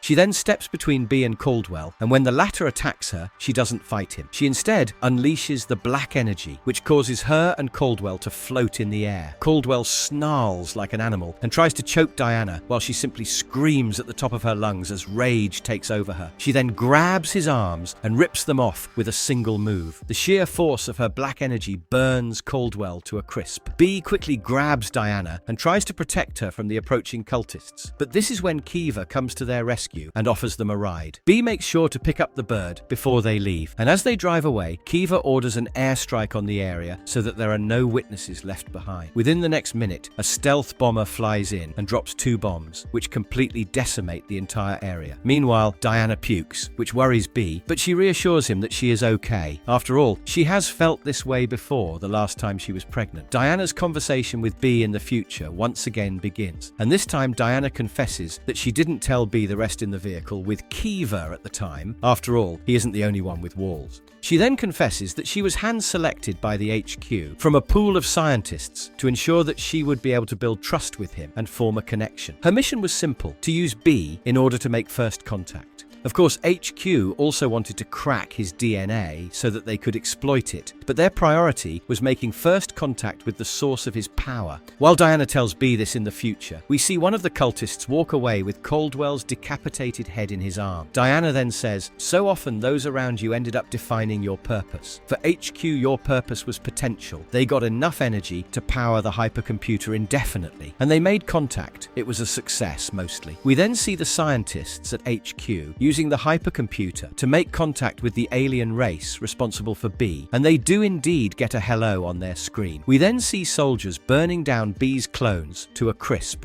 However, this is when we see Frank and B escaping into the woods, never to be seen again, and both B and Diana find this to be an odd occurrence. We then catch up with B at one of the safe houses in Virginia. He has been thoroughly tested, and everything indicates that he is now immortal like everyone else, which means he can now die if he is mortally wounded. We then see that Diana is pregnant. The HQ is closely monitoring every aspect of her, and their conversation reveals that Diana will be due to give birth in the next 6 days, just like B's mother, who was also her. Maybe? I'll let you theorize this one out in the comments. Kiva leaves the room, and when the drone and he are in a private room, he is ordered to take out B. Kiva tries to stand up for B. After all, the man has given and done a lot for them over the years, but it's HQ's policy. They leave no witnesses. As for Diana, she has now been classified as their most valuable asset, and she needs to be preserved at all costs. We then see Kiva entering B's room while he talks to Diana telepathically, who expresses the wish to leave this facility the first chance they get. Kiva apologizes to B, who already knows that he is about to be shot in the head. He informs Diana about the same, who instantly starts rushing to his aid. B melancholically stares out of the window with his back to Kiva as the latter puts a gun to the back of his head. However, this is when the lights cut out.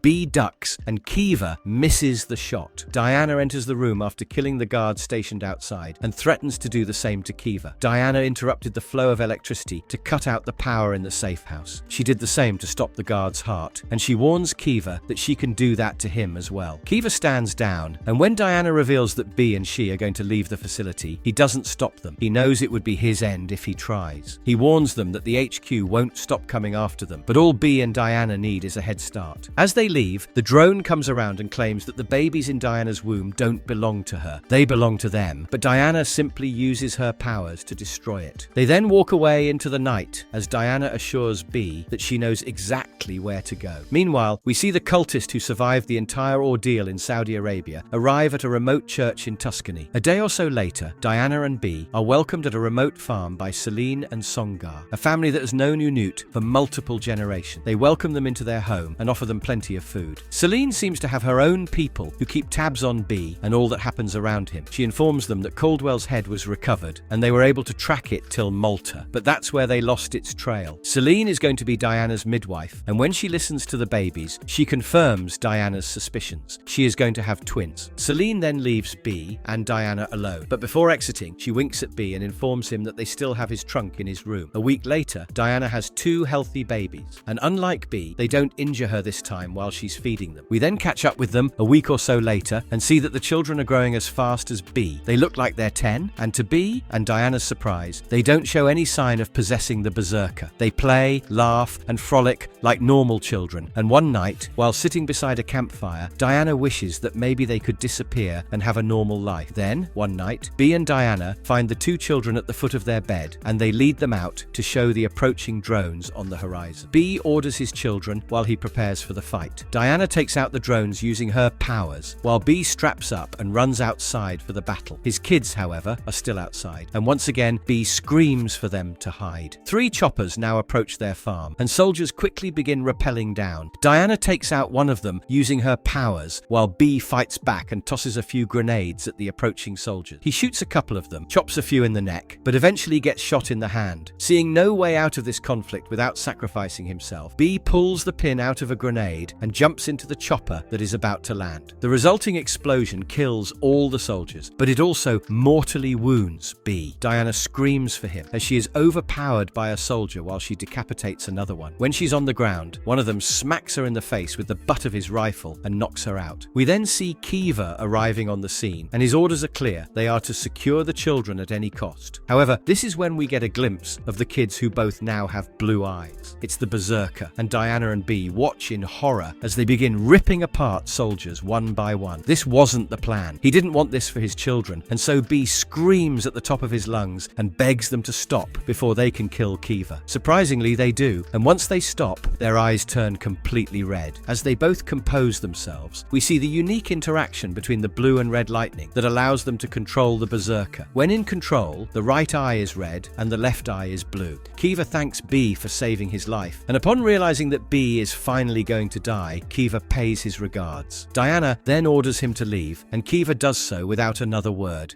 As B spends his last moments on the ground, Diana desperately asks her kids if they can do anything for him. Unfortunately, both of them reply no in unison. B then reassures Diana that it's going to be okay, and he is glad that he found his purpose before his death. Diana holds his face and begs him to rest, but before passing away, B thanks her for everything that she did for him. Her children don't quite understand death yet. They think he is gone, and Diana nods. But when they ask where he has gone, Diana doesn't have an answer for them. She simply stares into B's lifeless eyes one last time before closing them shut for the final time. By the next morning, they have buried B, and his grave is marked by the bird, the gift that his mother gave him all those years ago. Her children once again ask Diana if she is planting a seed, if B is meant to grow into something beautiful, but unfortunately Diana has to tell them that nothing of the sort is going to happen. Days later, with her children now fully grown, one night Diana once again finds them standing at the foot of her bed. She asks them what's wrong, fearing that another army might be attacking them, but her children calmly tell her that it's time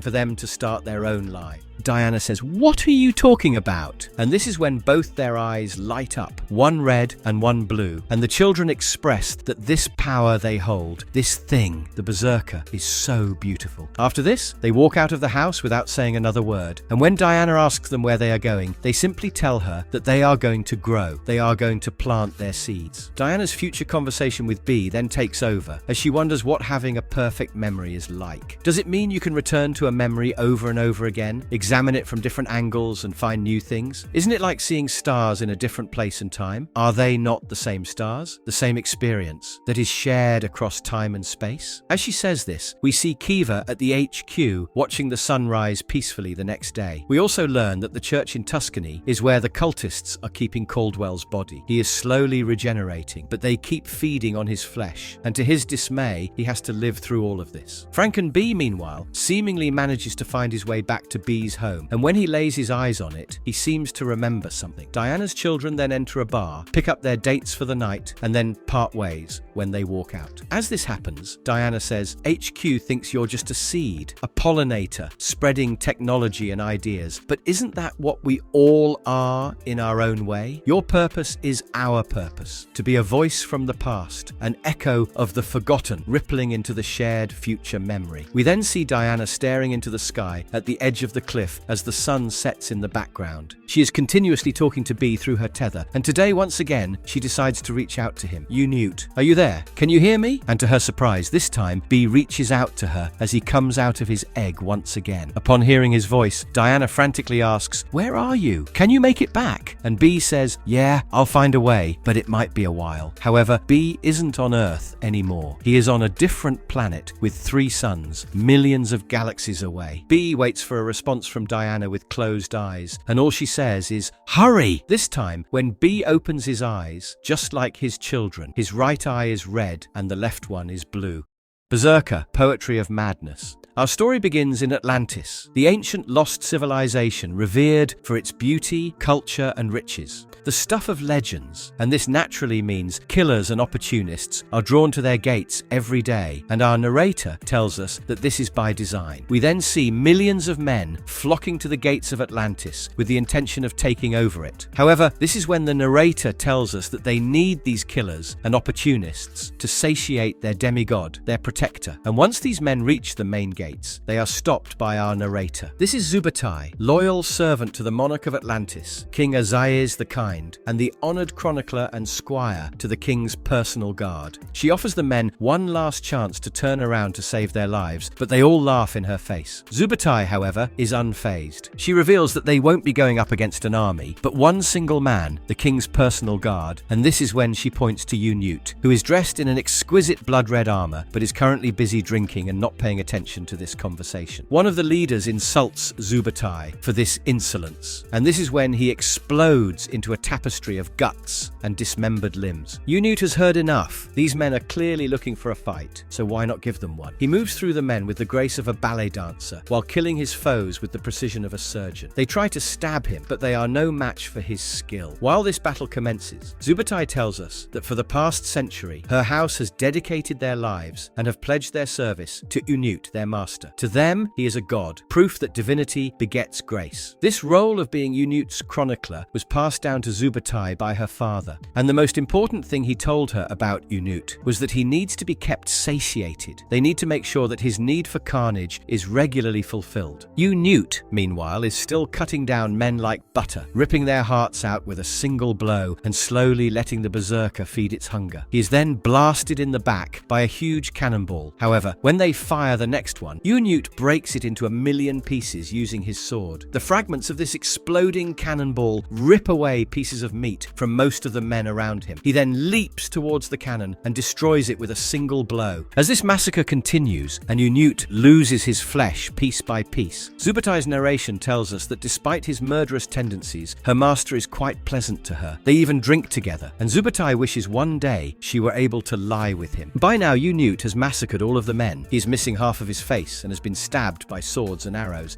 But the immortal demigod lives, and once the horns sound from the top of the wall, he knows it's all over. Zubutai tells us that the people of Atlantis look forward to these frequent battles. It's their only source of entertainment, and though Unute doesn't like public appearances, he does make the occasional exception for Atlantis. He is brought into the town square on a chariot with Zubutai by his side. The people of Atlantis shower him with flowers, and once this procession is over, we see him meeting with the king. The king welcomes Unute with kind words, expresses that he misses Unute in his court, but this is when the immortal demigod retorts that the king, too, has been ignoring his studies of ancient languages by avoiding his reliquary. As they converse, we see that the king has a maniacal look in his eyes. He is clearly scheming something, and this doesn't go unnoticed by Zubutai. She tells us that the king is no longer the kid Unute vowed to protect, but if only he could see that now. To Unute, King Azayes is still the same old kid that he saved during the coup all those years ago. After murdering his parents, the killers were about to murder Azayes, but that is when Unute intervened and saved his life. Why is anybody's guess, but Zubutai's father believes that it was maybe because Unute saw himself in the king. Maybe he knew the weight of a lonely life and wanted to protect the little king. And so Unute stayed by Azayes' side, and eventually Atlantis became what it is with a demigod protecting it. We then see the king introducing Unute to Vizan, a priest priest, a wizard, and a charlatan, and Unut clearly sees through his machination and doesn't mince his words once the two shake hands. The king tries to intervene, but the Vizan simply apologizes with a maniacal smile on his face. Zubatai's narration tells us that Unut wanted to direct the king differently. He wanted to stop him from adopting this new religion. But he was the king's guard, so who was he to judge the king? At night, Zubatai finds Unut in his reliquary, only to learn that his precious scrolls and the obelisk have been stolen by Vizan and his followers. They also stole some of his ancient texts that he had hidden for safekeeping because they're quite dangerous. Written in the ancient language Aklau, these scrolls poison the minds of mortal men, and they are designed to resurrect long-dead gods. Unut is livid because Vizan has the audacity to not only steal his things, but also to wait for him in the northeastern tower along with the king. And so when Unut and Zubatai confront the king and Vizan, it is revealed that he has completely lost his mind and has bought into Vizan's schemes completely. Charmed by his priestesses and the allure of exotic wine, Vizan has finally managed to poison the king. King Azaiz believes that they are on the precipice of a new world, but Unut knows what is happening, and so for the first time in decades he ignores his king's orders and starts making his way towards Vizan. However, this is when he triggers a trap that quickly restrains him in at least 24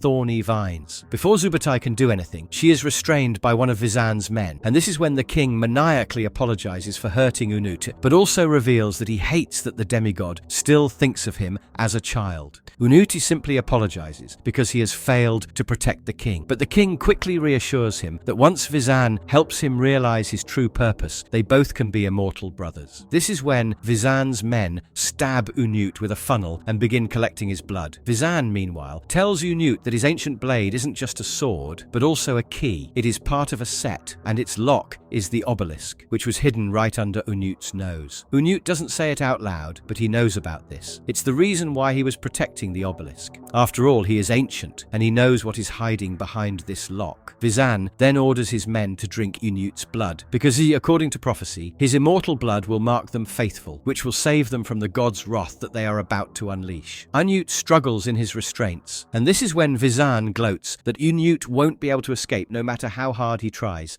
And this is when the berserker boils to the surface, and Unut screams, "You're going to dine on your own guts, priest!" Unut manages to break a few vines, and after witnessing this, Vizan quickly jumps into action, casts the necessary rituals, and then uses Unut's sword to unlock the obelisk. Though Unut was quick, Vizan was faster, and by the time Unut broke free, the obelisk had already been unlocked. It glowed bright red and then covered the moon in complete darkness. Some looked up in awe, while others in horror, as the screeches of an ancient god shook the surface of the planet itself. And when once Vizan and his followers laid eyes on this beast, they chanted his name in unison, Cthulhu. Cthulhu instantly begins to destroy Atlantis. But to Vizan, this is just the necessary purge before the formation of a new world. Vizan begins to recite the welcoming incantations, while Unut prepares to fulfill his duty. He is the king's guard, protector of Atlantis, and that horrid thing in the sky is currently trespassing on their land. With a huge bang, Unut leaps into the sky and launches himself straight towards the beast's head. Unut stabs it in the middle of its eyes, and it finally falls to the ground. But before he can deal more blows, one of the tentacles grabs him, and this is when Cthulhu and Unut begin conversing in an ancient language. Cthulhu knows Unut as the half-breed, and he promises that today is going to be the end for him. Unut, however, isn't in the mood for games.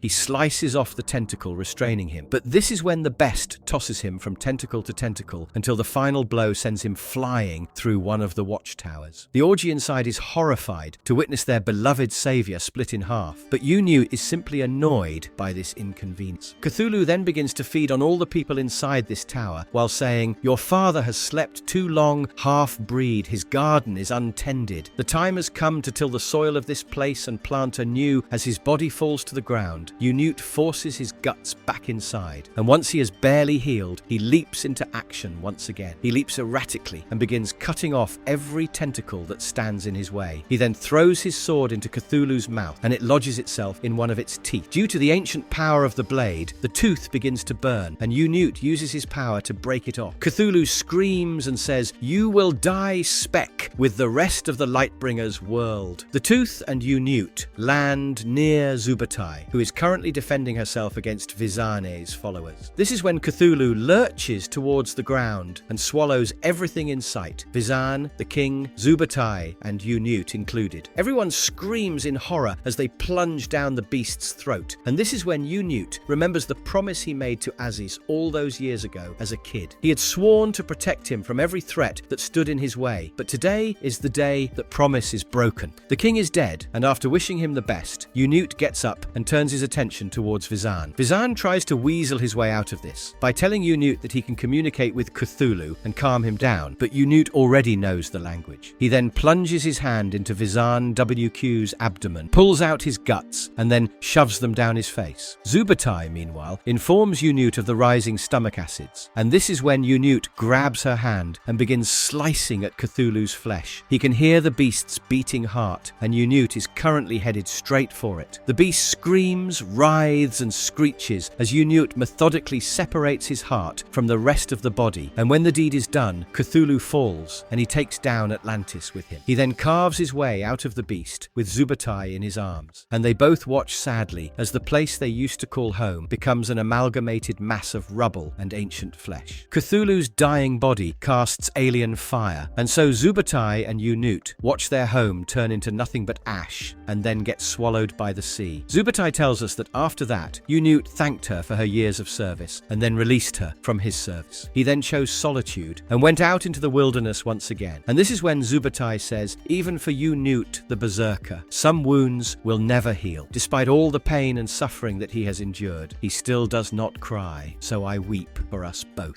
Berserker, Fallen Empire. A long time ago, we saw a tired and malnourished woman braving the sandstorm to reach a location, only known to some and hidden from many. She knocks and instantly begins begging the monk who opens the door. She knows this place is a secret. She knows their ways, yet she has no other choice right now. She begs him to hear her story. The woman has no nose, and minutes later, she's inside the monastery having some soup. The monks patiently wait without saying a word, as the woman's words tell us that this is the monastery of the Akastan monks, ancient history keepers of the desert. She knows that the monks don't take kindly to strangers, especially the ones that want to impress themselves into the historical records, but she begs them to hear her story. The woman says that she is the lone survivor of the fallen kingdom of Olos, and when she dies, Olos dies with her. She wants them to tabulate the story of Olos, but not for legacy or sentiment, but as a warning to those that will remain because he is still out there. Olos was a thriving kingdom for thousands of years. However, its end began 50 years ago. It was ruled by King Arnak Olos, and he was at war with the Washukani kingdom. He decided to use their captured enemies for death sport, and though his queen didn't approve of this, he ignored her. This is, however, how their demise started, because we see that among their captured prisoners was none other than Unut. The woman was there when Unut arrived. He made quite the impression, and this impression was him being decapitated at the orders of the king in the Colosseum when he refused to fight. The king loved this, the queen hated it, and our storyteller was horrified. According to her, that would have been the end. Should have been the end. But then Unut was reborn from his egg the next day. The king instantly had him restrained, and this is when one of his men informed him about rumors of occasional massacres to the east at the hands of an undying demon. This is when the queen joined the conversation and told them that this is a gift from God, or a curse if they aren't careful. The king wants to use Unut in his war against the Washukani, but when he makes his offer to Unut, the demigod rudely refuses it by spitting on the ground. They imprisoned him, restrained him with multiple chains, but when the Berserker surfaced, every prisoner in sight succumbed to Unut's wrath. The king attacked Unut with wave after wave of soldiers, but he kept killing them mercilessly. Only when the soldiers refused to enter the cell did Unut calm down, and the Berserker was gone. It was the queen who realized it first when the monster in Unut surfaced. It was to be satiated with violence. The man that contained it could be reasoned with, and so they did exactly that. Whenever the Berserker surfaced, they satiated with violence, and once it was gone, they kept Unut chained. The king would repeatedly ask him to join his cause, to join the war against the Washukani, but all Unut would tell him was,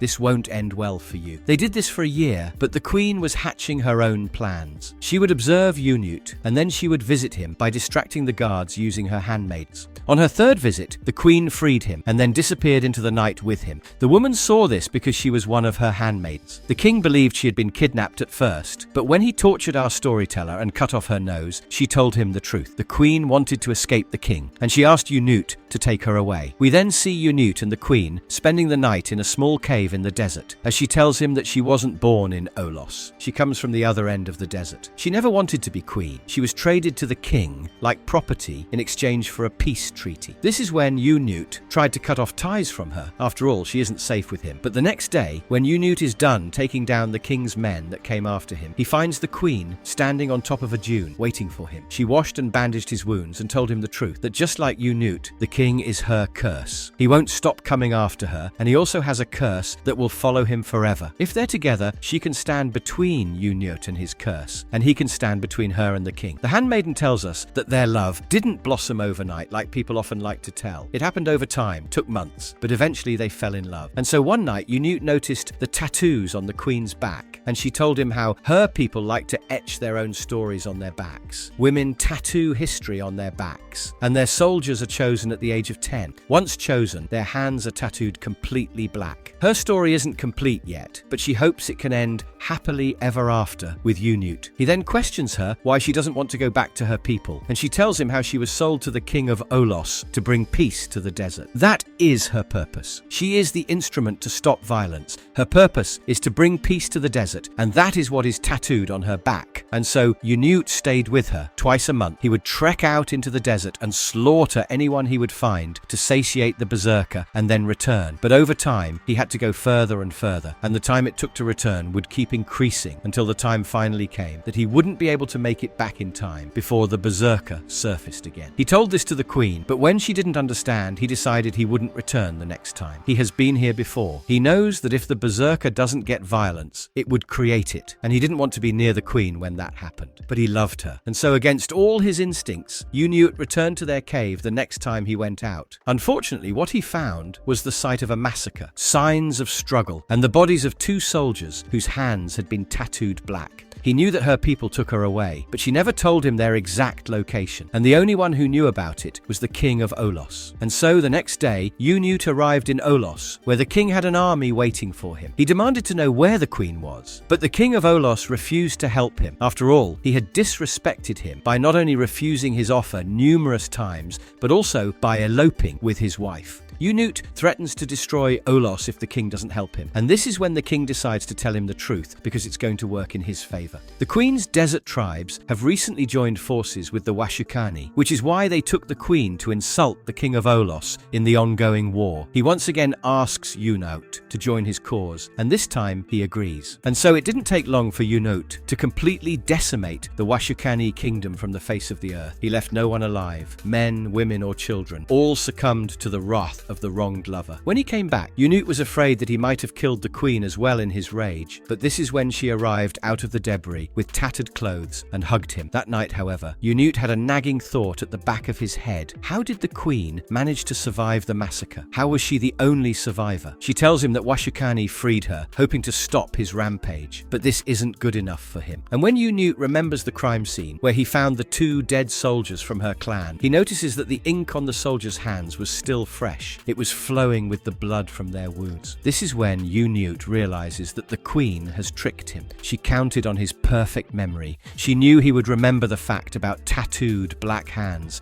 She knew he would then go to Olos, and she knew that the king's lie would convince him to join their war. Unut lashes out at her, and this is when, in a flashback, we see how ruthless the queen is. Not only did she have 2 soldiers tattooed like her men, but she also slaughtered 2 of them to make it look more convincing. Unut screams that the queen used him, but this is when she lashes back. To her, she is the queen, the instrument that brings peace to the desert. The gods offered her a weapon against the Washukani, and she used it to bring peace to the desert. She then lunges at him, tries to make him see that she did this all for her people while weeping, but this is when Unut coldly says, "What people?" And so the next day, Unut destroyed Olos, killed everyone in sight, burned the kingdom to the ground, and then walked out at night with hundreds of wounds and at least 24 arrows sticking out of his back. The woman in the monastery then then weeps as she remembers seeing all the dead bodies. She was the sole survivor of the massacre, the handmaiden of the queen who knew the truth. She believes fate saved her to tell Olos's story, and she begs the monks to engrave Olos in their records. The monks silently begin engraving simultaneously, and the sound of the chisel against the stone is soothing to the woman. That is, until she hears a knock on the door. It's Uniote, and he slaughters every monk in sight with a blade attached to one end of the rope. He then confronts the woman, and it is revealed that this is the queen herself, no handmaiden. She is the sole survivor of Olos, and she disguised herself by cutting off her nose in hopes of hiding, so that she could atone, so that she could tell Olos's story. She holds onto the stone tablets tightly as she begs Uniote to spare them. She offers her life instead. After all, she deserves it. She used him and is responsible for thousands of deaths. But Uniote simply grabs the tablets from her and walks out of the monastery while saying, "You already fulfilled your purpose, Asana, don't you see? There's no one left in the desert. It's empty now. You've brought peace."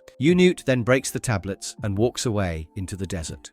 BRZRKR, a face full of bullets. We start our story in Kansas in 1855. A young boy runs towards a stagecoach where his father has passed out and steals his gun. The little boy knows that he shouldn't be doing this. After all, his father almost killed him the last time he touched his gun. But the boy has a good reason this time. He grabs it and then runs away. We then see him shooting the birds, trying to peck at a dead body hanging in the middle of nowhere. The boy isn't a good shot, so when he manages to shoot the body in the shoulder, he apologizes to it, and surprisingly, the man inside responds. This is Uniote, and he tells the boy again and again that he doesn't need to do this. But the boy has a good conscience, and he can't simply leave a man hanging while he's alive, even if he's a criminal. He has fired 5 bullets, and with only one remaining, he hears his drunken father hobbling towards him in the background. The man is threatening to skin the boy, and the boy's ramblings reveal that he killed his mother not long ago. Naturally, this is when Uniote takes charge and tells the boy to shoot the rope. He tells the boy to handle the gun gently, like a bird that's about to take flight, and to imagine the rope as his father's head. The boy calms himself, aims, and fires. Uniote drops to the ground, and he then orders the boy to run away. He promises to return the gun to his father, and minutes later, we see Uniote walking away from the father's dead body after borrowing his hat. Then, a year later, in the Ozarks of Missouri, we see a lonely wedding being massacred by a couple of gunmen. They fill the groom's body with bullets, and then shoot down the priest who is running away. The men are ruthless, and they answer to someone named Old Man Tunt. Mr. Tunt ordered them to massacre everyone except the bride. So that's exactly what they did. The bride, meanwhile, grabs her dead lover's body and weeps endlessly. And when she frantically tries to think what to do next, she finds 2 choices at her disposal: a gun and a Bible. The bride grabs the Bible and prays to God for redemption, for revenge. She prays to God to make the men pay for what they have done. She prayed for vengeance, and that is exactly what she received. Uniote jumps out of the trees above the men and stomps and kills one of them instantly. And when the others fire at him, he thrusts his fingers into the eyes and mouth of the 2 near him, and then decapitates them. As he massacres the men, the bride can't help but think that God has sent an angel to save her. When a man on horseback tries to ambush him from the back, Uniote thrusts his hand through the horse's throat, grabs the man's rifle and rips it away.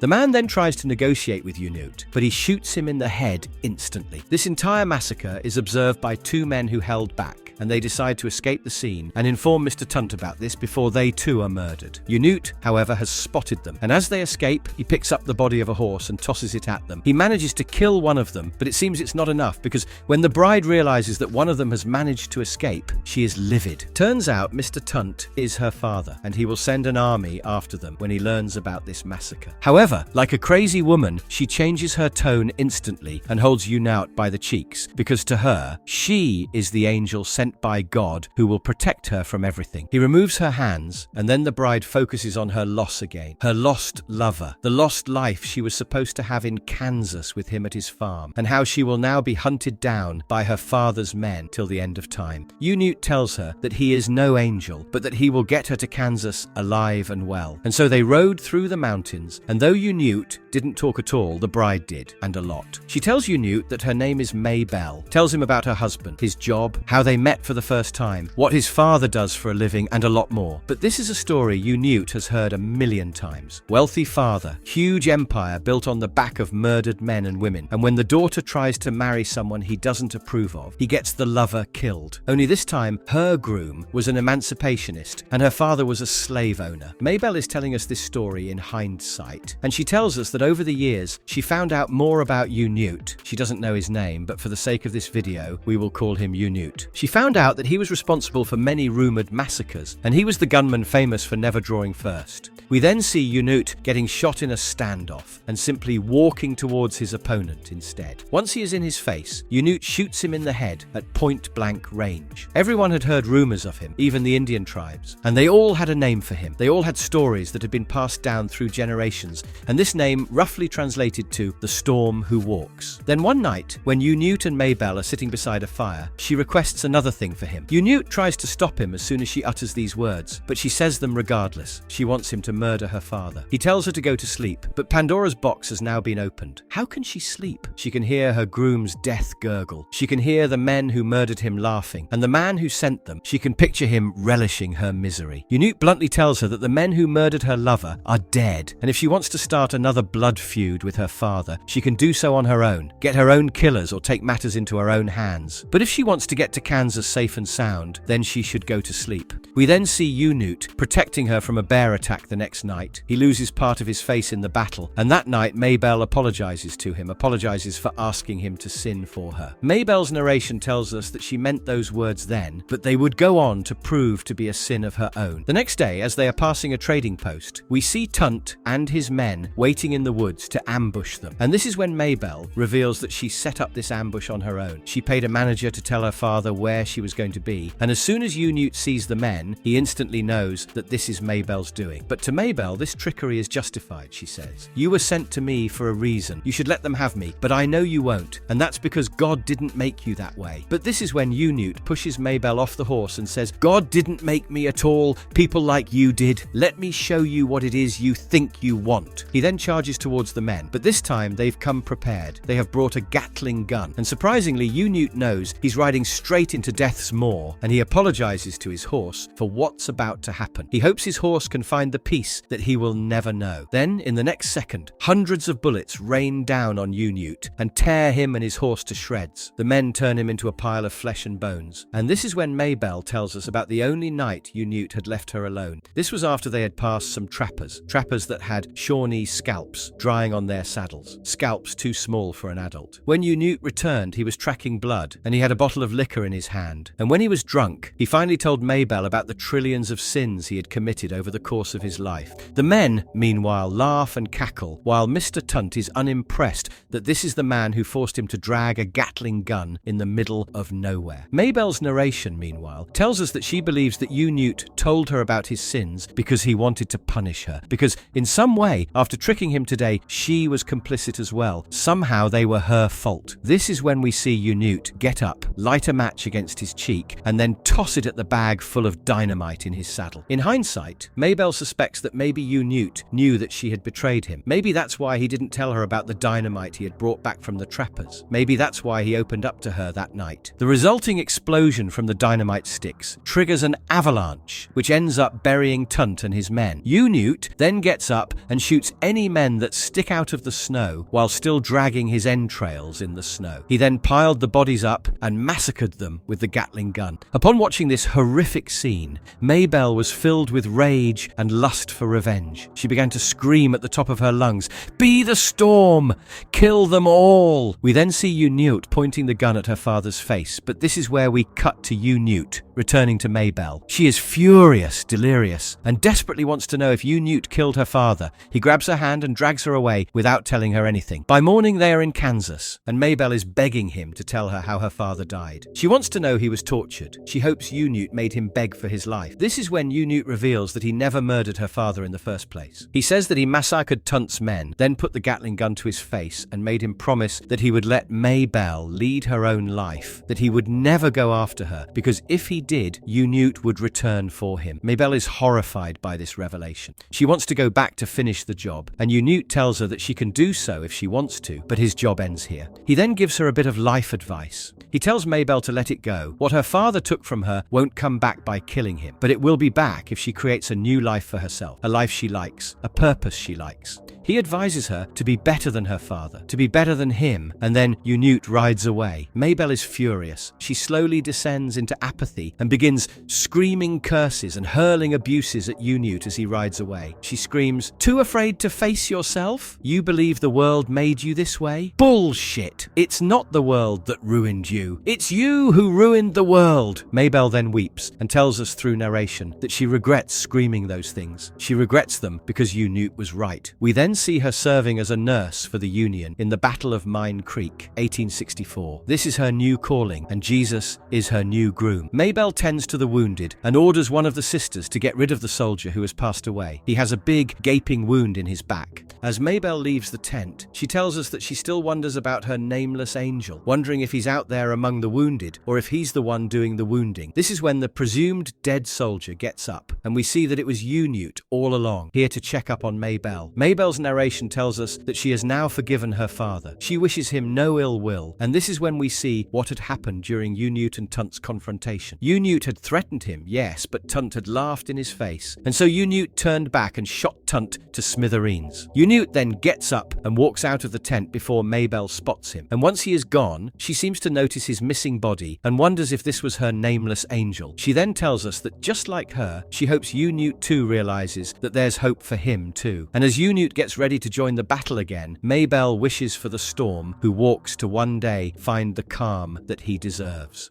BRZRKR, the Lost Book of B. This story starts during the 12th and 13th centuries as a tattered and beaten Unute walks through a field alone. A cultist, who is part of a cult called the Ancients, who worship Unute, observes him from a distance, as he tells us that Unute's movements and cycles have been observed by them even before the Babylonians. To them, the cataloguing of his movements is essential, and the study of his power is essential to their goals and beliefs. We then see the cultist meeting with the Bulgar tribe. He knows they are desperate for help. Genghis Khan will attack them any day now, and so the cultist offers them a way to defeat the Mongol army. He tells them about the warrior named Unute, and that if they explicitly follow all his directions, they will be the ones in the world to defeat Genghis for the first time. The tribe agrees, and that night they set out to capture him, as the cultist tells us that Unute is like the tides, like the cycles of the moon. Once his cycle is understood, his powers can be exploited. They can be harnessed. And that is what the Ancients are dedicated to doing. The Bulgar tribe is desperate, and exploiting their desperation was easy. Many of the tribe's warriors are massacred while trying to capture Unute, but they manage to capture him nonetheless. They drag him back to their camp and then trap him in a vat of boiling water. They then remove him after hours, and their leader orders them to boil him again when he recovers. And this is when the Ancient explains to us that the trick to using and exploiting Unute's power is to keep him angry but also weak. We then see the Ancient reporting back to the cult, and he writes that the holy mission is going as expected. The Bulgar tribe is following every direction. A few days later, the Bulgars are attacked by Genghis Khan and his army, and as directed, instead of fighting, they simply let the warriors through and run away. And this is when a raging Unute is unleashed upon them. His eyes are blue, and it's clear that the Ancient timed this entire encounter so that Genghis would be facing the BRZRKR. Unute rips soldier after soldier to pieces, and upon realizing that this is a lost fight, Genghis orders his men to retreat. The Ancient comments that the sight of Genghis Khan retreating was a sight that wouldn't be seen again in their lifetimes. Genghis Khan's reaction was just as the Ancients had expected: anger, confusion, fear, and the hunger for revenge. This is when the Ancient willingly appears in front of Khan. The sigil he wears around his neck saves his life, and this is when he tells Khan that he is here to help.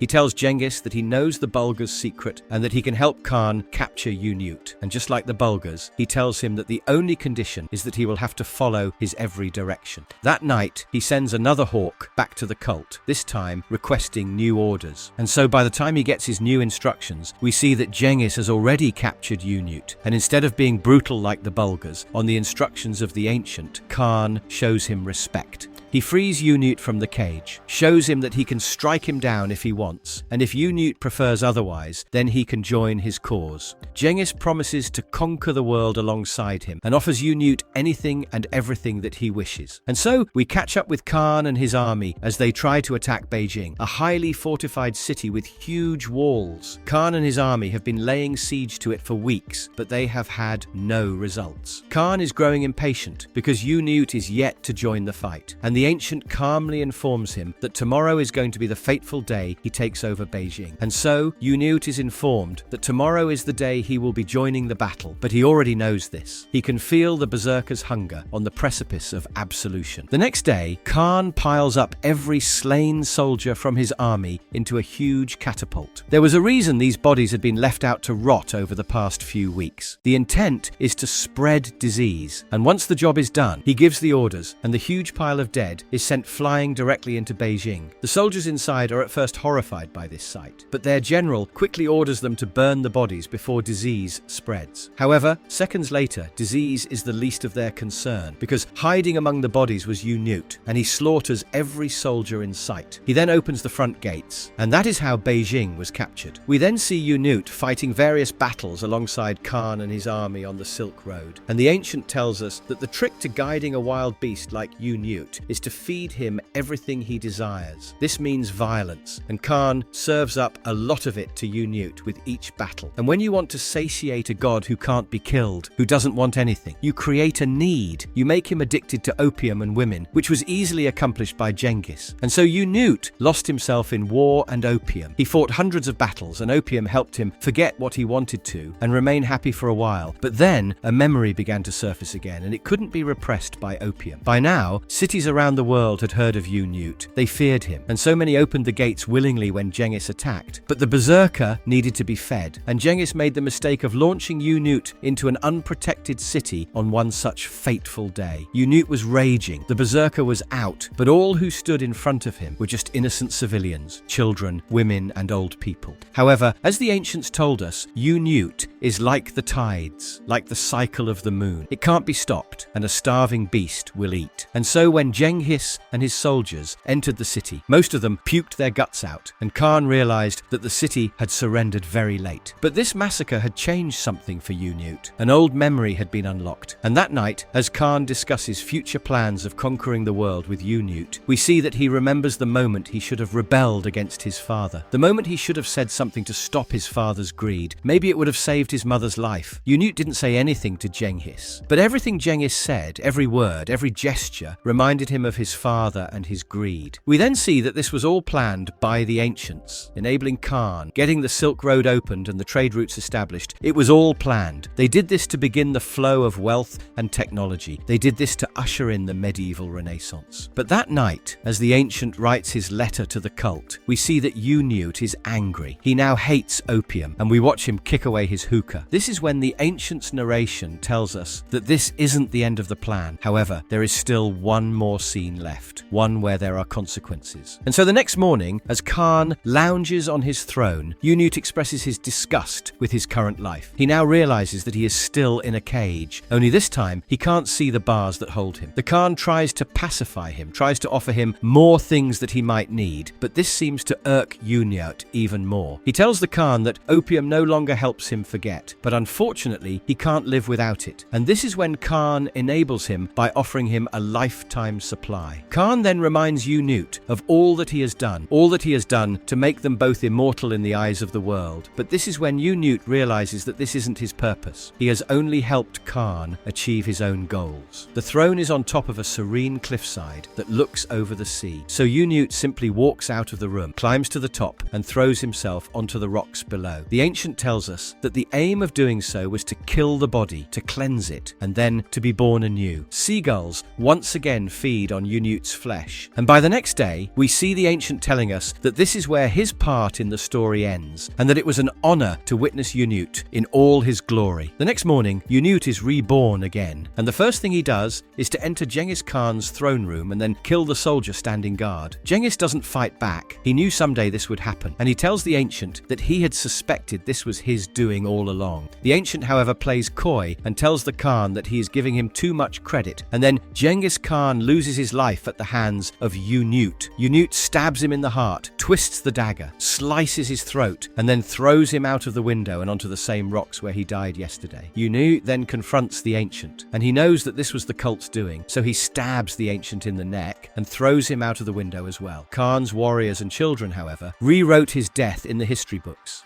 Unite's role in this entire thing was scrubbed, and nobody will ever know its role in Genghis Khan's life. This, however, is being told to us by a new ancient assigned to observe Unite, as he tells us that the cult will always be watching. They will always be learning and wielding the power that is Unite. He then writes the following message before sending it back to the cult. The mission here is complete, and in the immortal words of our church, I make this statement of our faith, a call to our greatest strength, an immortal fountain that never stops flowing, the element we share with Unite that makes us immortal. I utter the call. What is the element that never stops flowing? And the response, it's time.